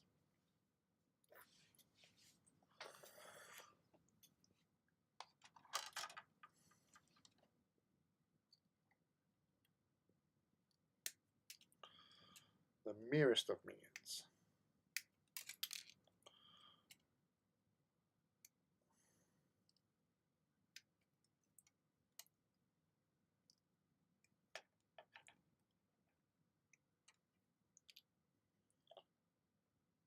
Let's brew out away.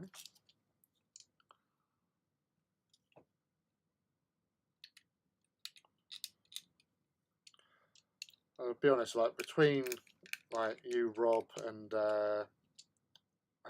Electric Eve,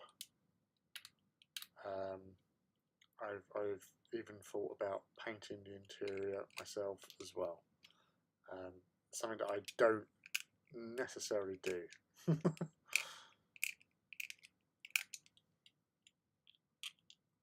Sometimes you just get inspired by the madness of others. Madness, I tell you.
Oh, what a schmuck.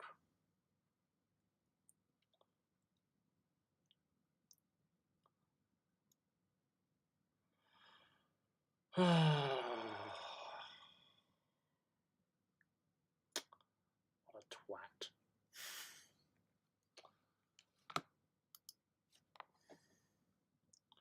For some reason, I thought I'd be able to just pop that in there, but no, you cannot do that.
I was about to say, don't waste the effort. Then I remembered my Terrax and the hazard strikes are meticulously painted on the interior weapon-based doors. Internal weapons-based doors. Yes. I was going to paint the interior of my Terrax and then realise it would not look right with a transport vehicle with the doors open. Do it as a Ferris tribute dread. No. There's no escaping it with the Terrax. Still haven't built my Terrax. 3 years. 3 long years.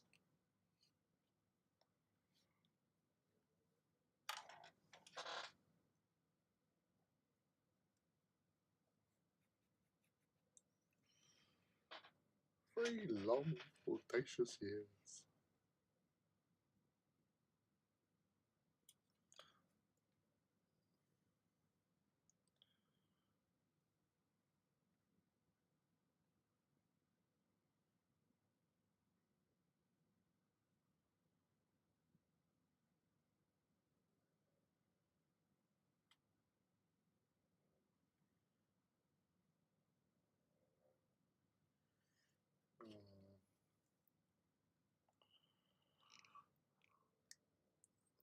It is a really nice bit of kit.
It's really nice.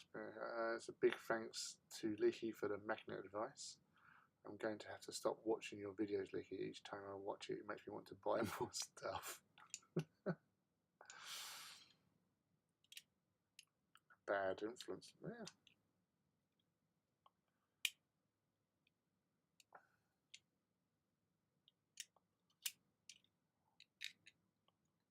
Welcome to the home of the enablers.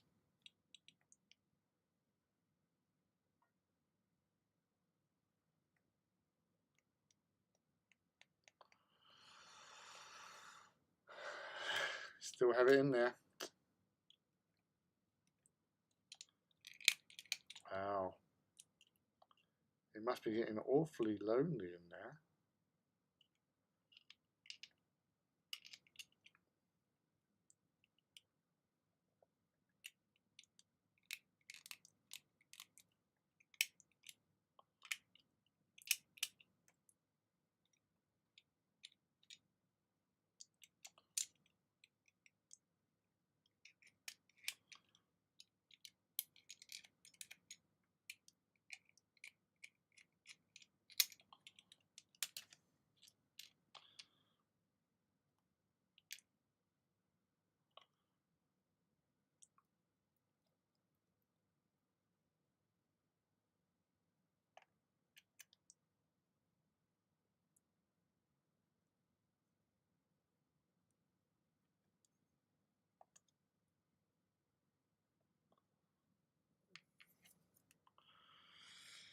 But what's going to be transporting your dreadnoughts? Or 20-man strong weapons teams, or close combat teams, or whatever you want to put in it.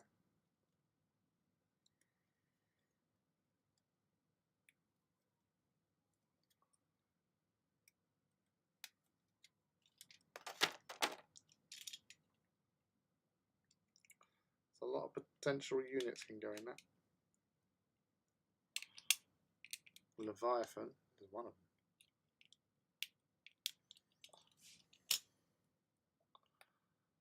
I will get it, but I need to bang out some more infantry first after the Kratos Sun painting a 10-man missile squad.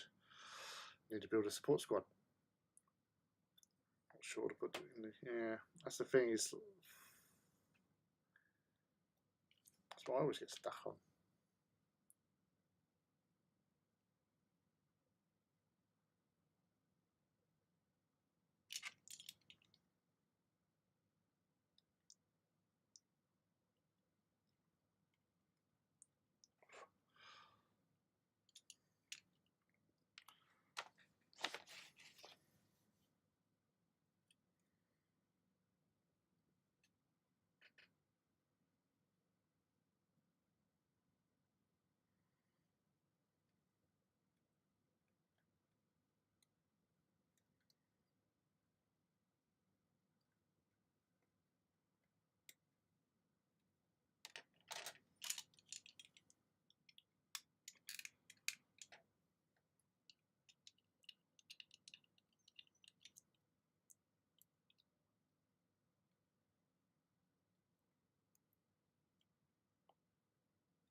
Still not decided whether or not I want to crib this or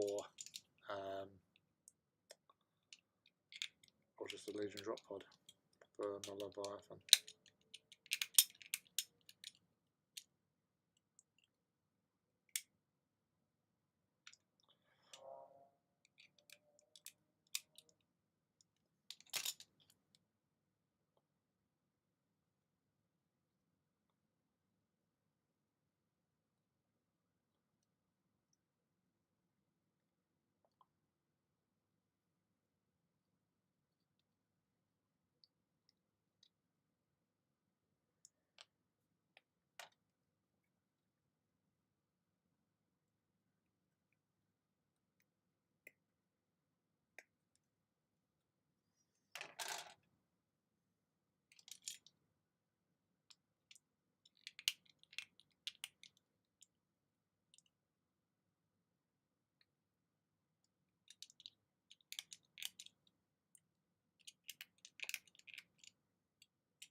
I would actually love to see a support squad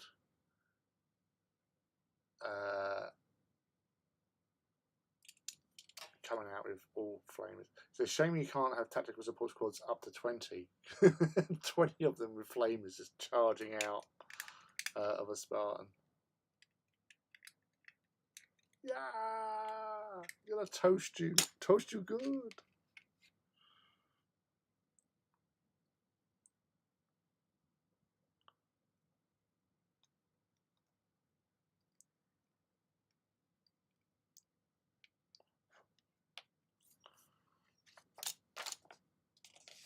Me toast you long time.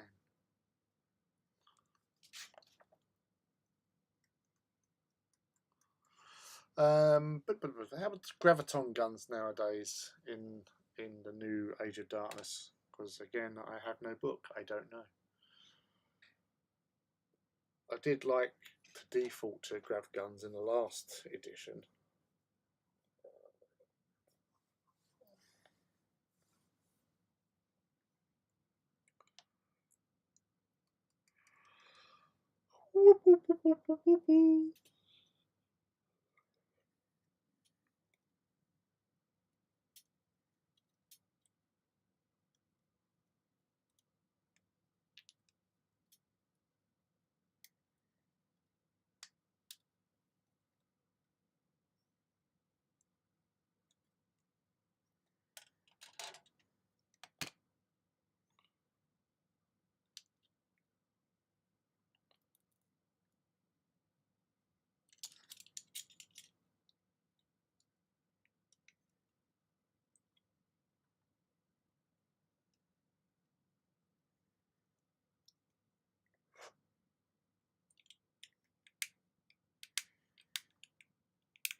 View and Volkite calibers is that they're expensive for the firepower they offer. Incredibly cool looking though.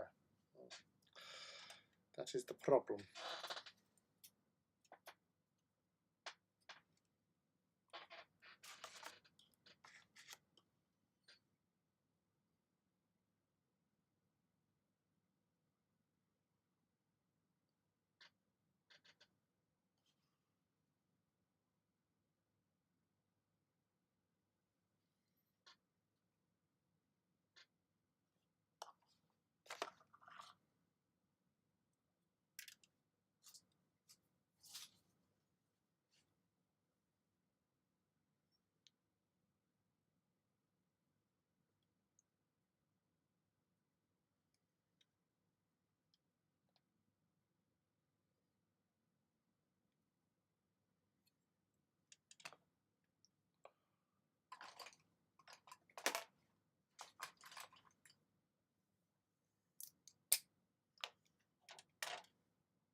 I dropped it again. Not good with the odd droppage.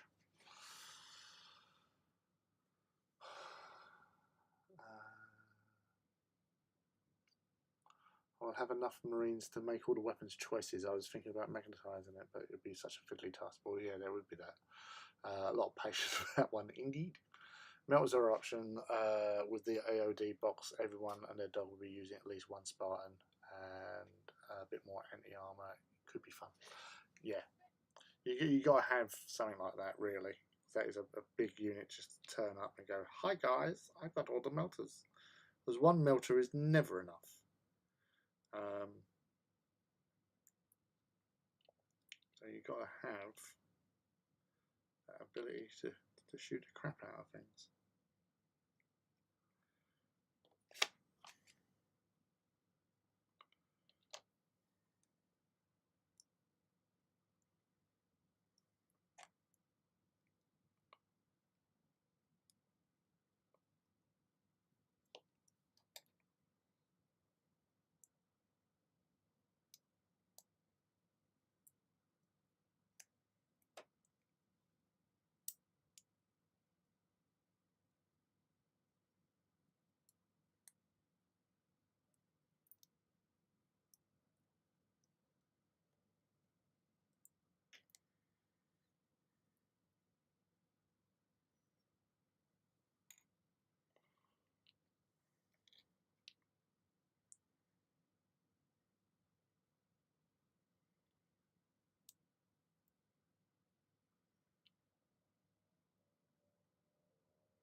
Get off.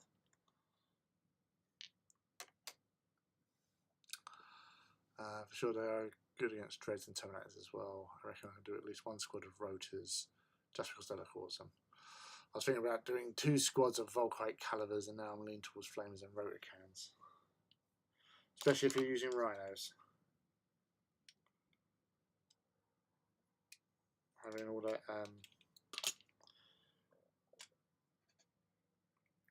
dudes turning up.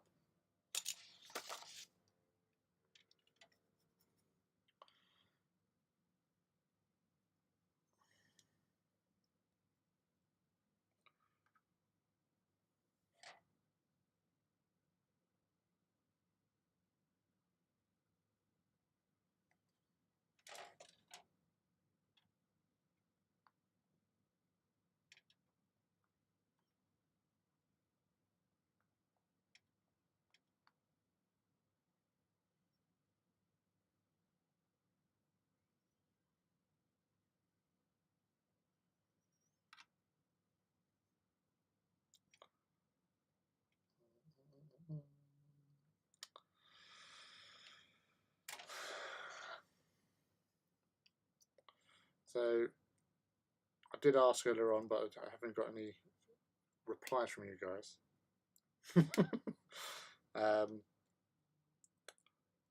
For the fist weapon, I was leaning towards doing a Grav in the fist, but how are they now in the new edition? So if one of you guys could just check in the books they have to hand, that would be most appreciated even.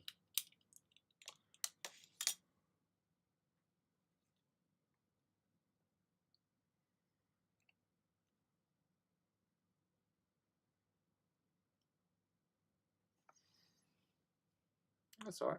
You were busy talking about your own stuff. This is fine. This is a hobby hangout. You can talk about it whatever you want. I was just asking a question. I want to join in. I want to be part of the gang.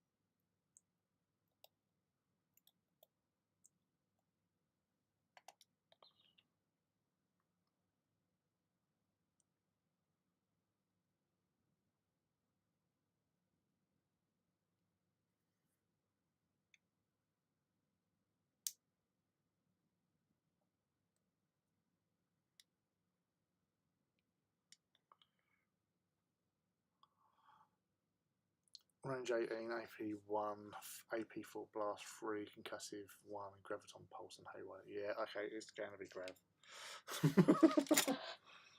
Who was I kidding? It was always going to be Grav.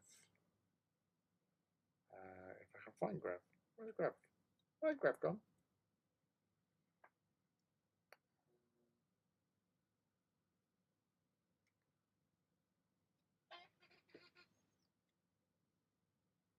P19. Oh, there you are. It's right there.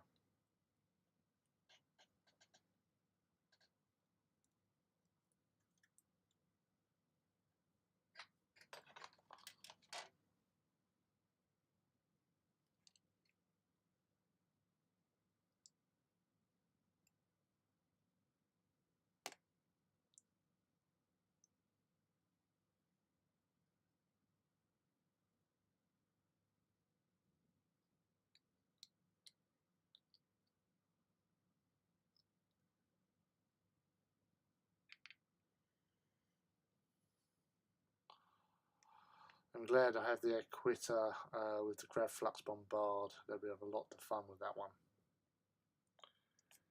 And why the hell not?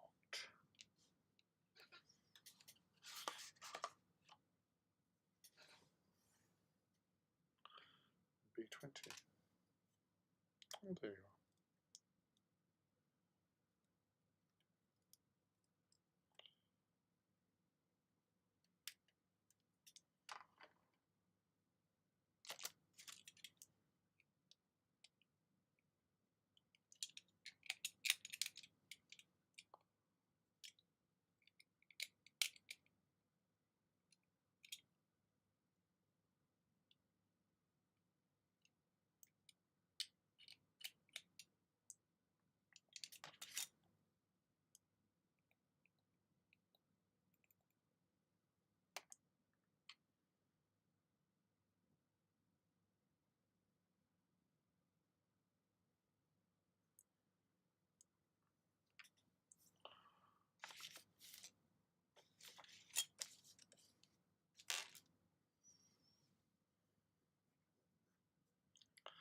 Doop doop doop doop doopy doop doop doo.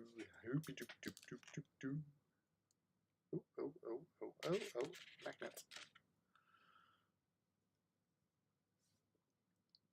Crash and grab charge, not bombard. But yeah, massive 7-inch is hilarious.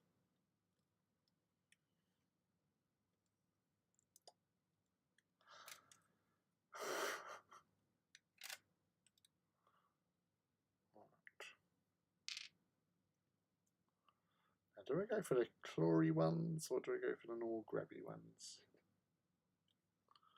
Obviously, it makes no real difference to the what it actually does, but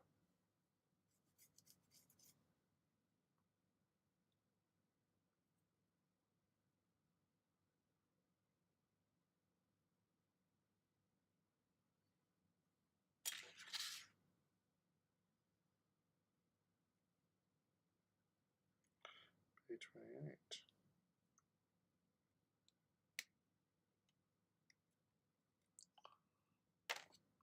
So B28 is the thumb for both versions.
Oh, sure, that's quite vicious, Rob.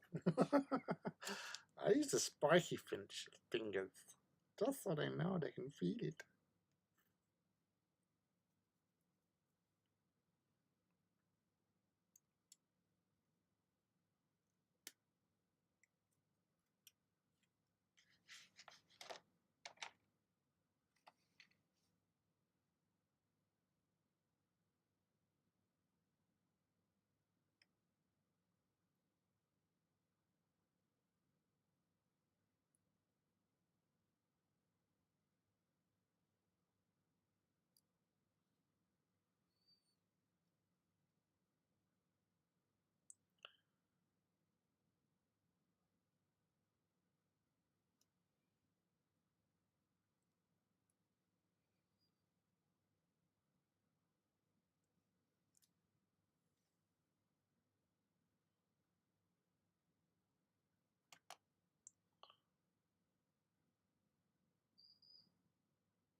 We 22 there.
Yeah, spiky ones do have a certain je ne sais quoi.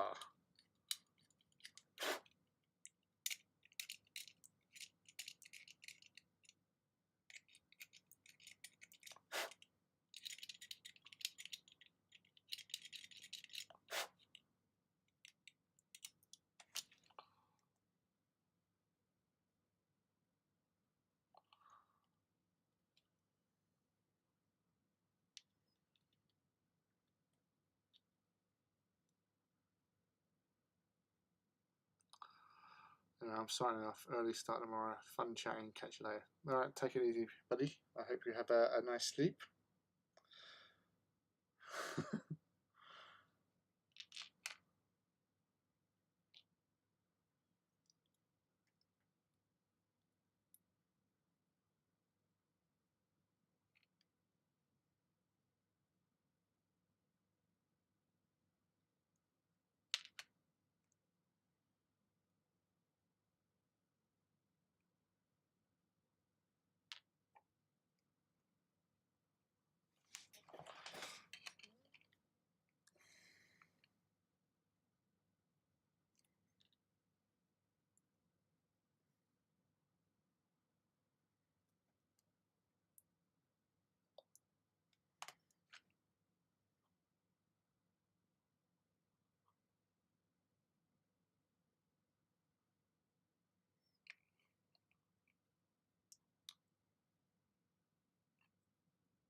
Probably done similar poses to this before, but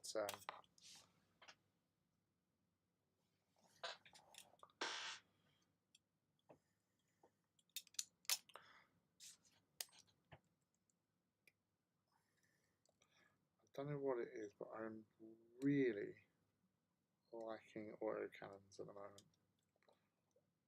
And the Contemptor one is just proper sort of raw. That's the official term. It is just pure raw.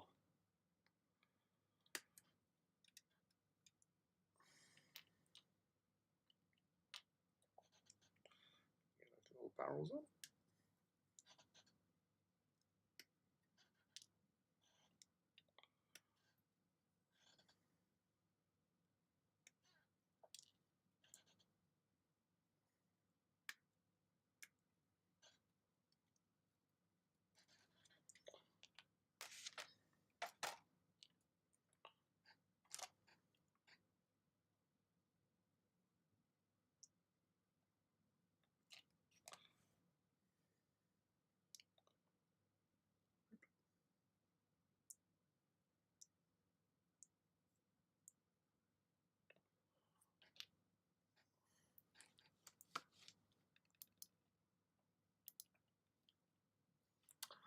Time for sleepy cheese. Aww.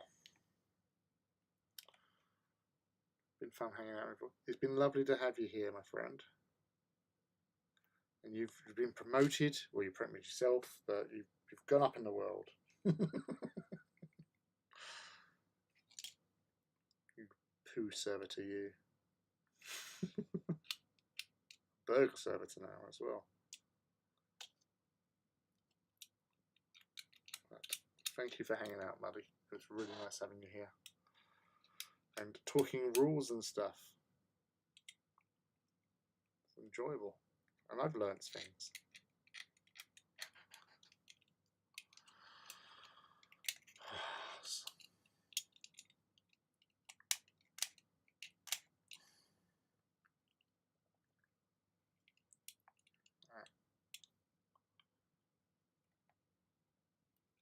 Hopefully you'll be back again another day.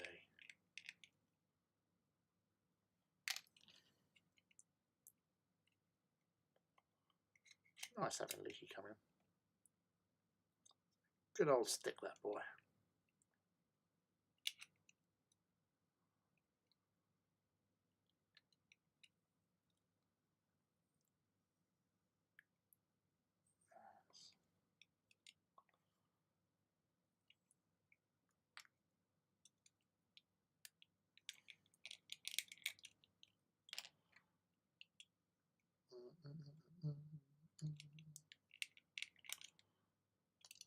Bugger. Where's the little bugger? There's the little bugger.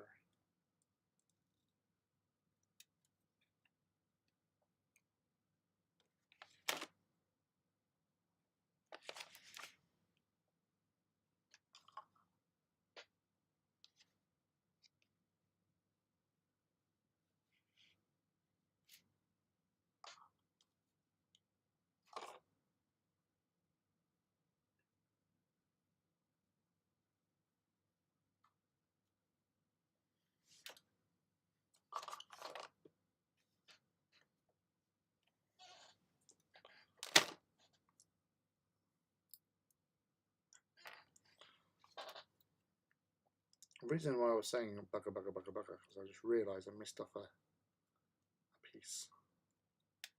So I had to just brutally removed. Till next time. Alright, dude, take care. And we'll see you soon. In one shape or another.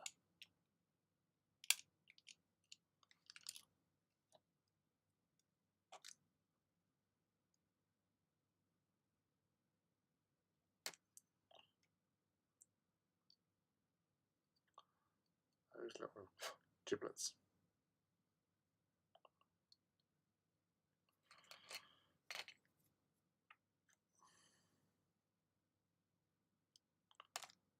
More glue.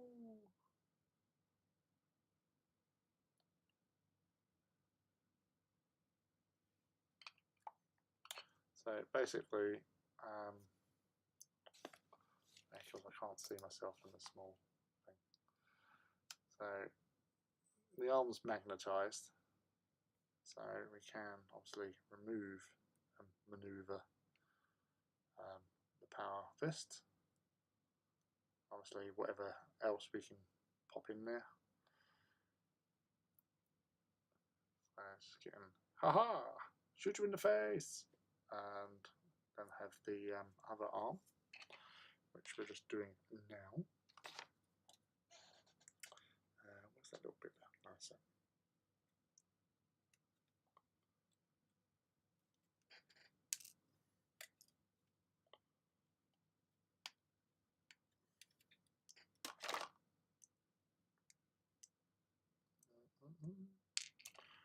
Quickly get this sorted out.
Get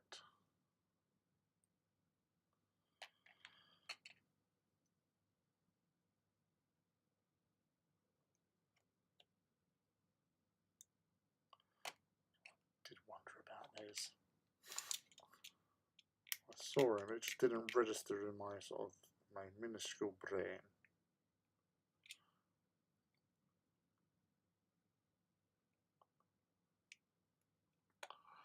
I really can't decide on how to position the guy spilling out this rhino. I can either have do one guy hanging out of each side, one coming out the top hatch, or shooting out the rear ramp. Well, if you're going to be painting the whole thing on the inside, then ramp down at the rear would be pretty cool. Or yeah, just got one out the top, one, because I think the door's open sort of that way, so it's hard to have one hanging out the side and still shooting because of the door being open the way it is. So it's either dropping the ramp out the back or the one out the top. It's definitely a bit of a doozy.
Yeah, just have it like dragging and out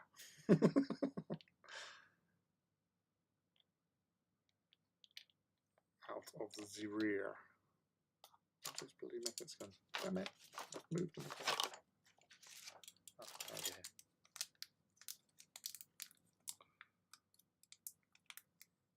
It gives you more space, for sure.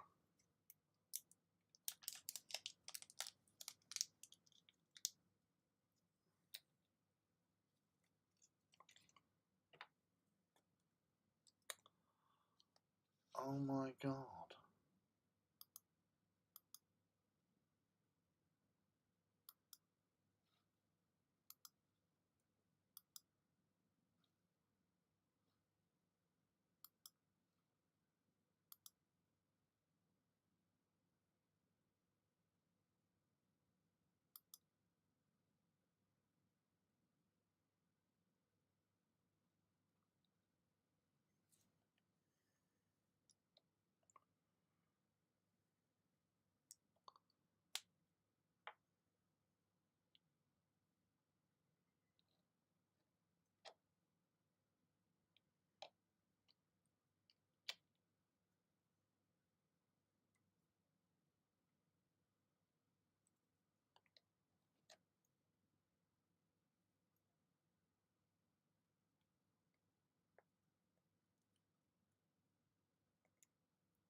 I can't believe we've had so many bots in here tonight.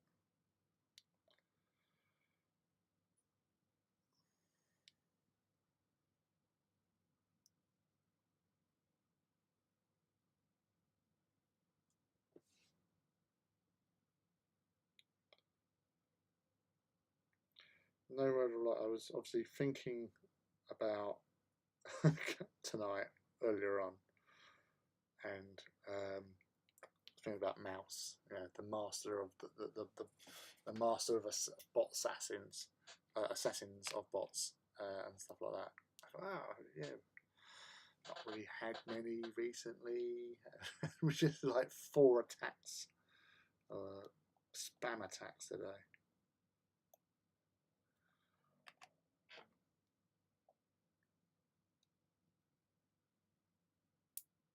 Oh, you Chaos Son.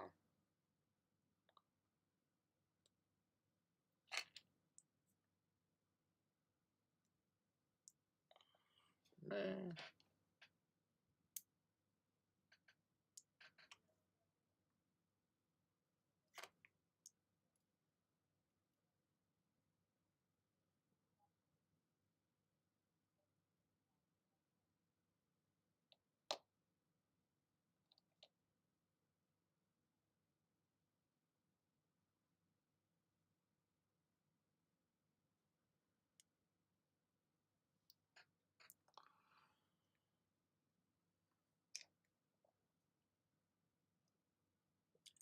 Yeah, it's been a bit of an evening of the bottage. But what are you gonna do? Not a lot.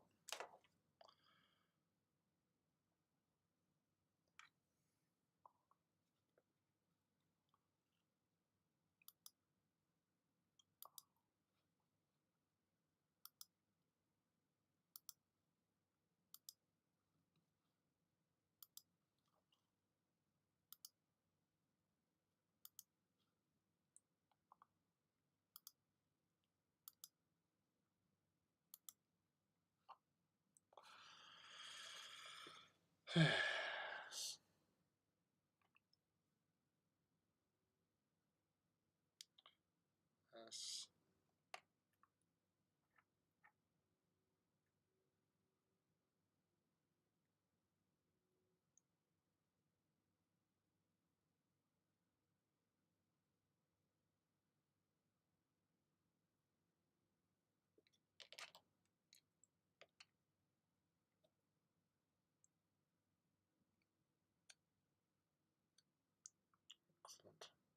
So I was making sure that the magnets are all facing the same direction on both arms, so I can interchange if need be. Botticelli. I often think that myself.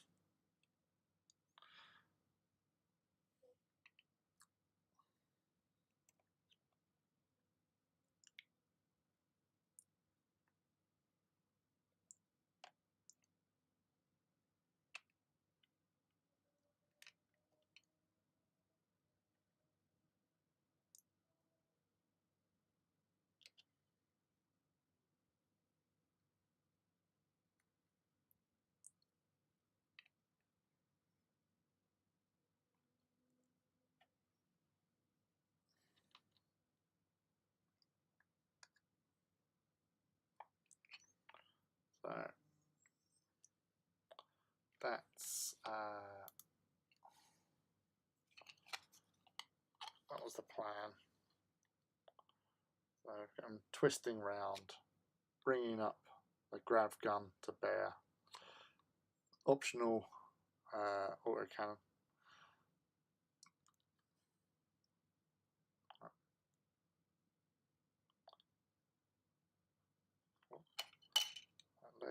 Those legs off! Oh my god!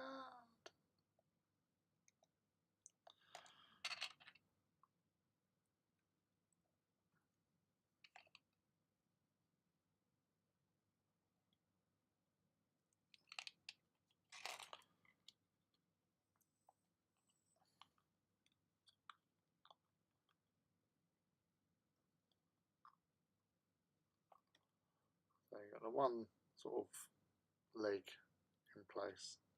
This one's just not plain.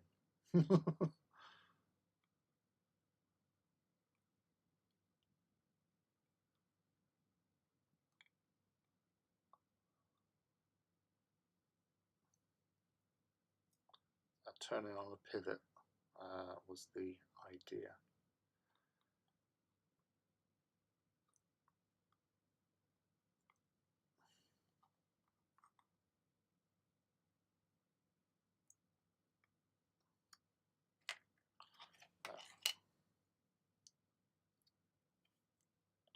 At least the weapons are interchangeable.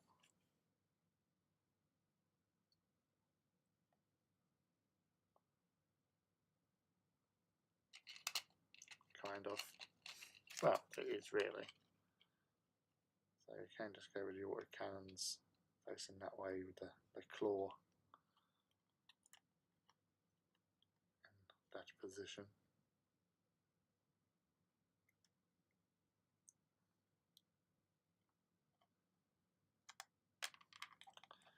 So at least with this one, because my other two Contemptors for my current Legion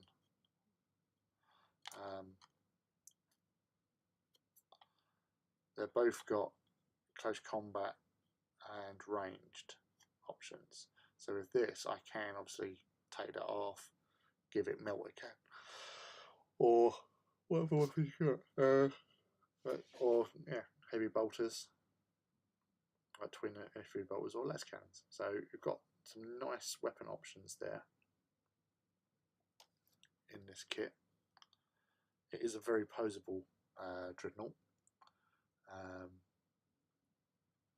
I'll check that out in a sec. But yeah, I really do like these kits. Yes, it's a learning experience, but now I've got that out of the way, it's something that I can see replicate if need be. Not that I probably will do with these guys, because this will be my third, and that will be my Talon. I don't want to go OTT with Dreads. So you got one Leviathan and 3 Contemptors. So that's a nice balance, if you know what I mean. But as I said, this one can be the fire support options. So I know with the new kit that they've got, like the individual Contemptor, where you've got the optional armor plates, and you've got more weapons available in there. So that's definitely going to be fun to get hold of one of them, just for the weapon options. Havoc launcher. Again, if it's going to be a fire support one, I suppose you could do it. I didn't magnetise it, as you can see. But yeah, either way, or just keep that to one side. Might use it somewhere else. Can't wait to paint a Contemptor. I don't blame you. The Alpha Legion ones in particular are really nice. They are a really, really nice kit to work with as well. So you can't really go too far wrong with them. But yes, no, it's not out yet. We still, obviously, they've been showing off the Predators, haven't they? So we've still got them. Plastic Sicarans at some point. So lots of stuff for us to get our teeth into over the course of months and years, and anything else that pops up in between. So like Mechanicum is next month, and yeah, it'll be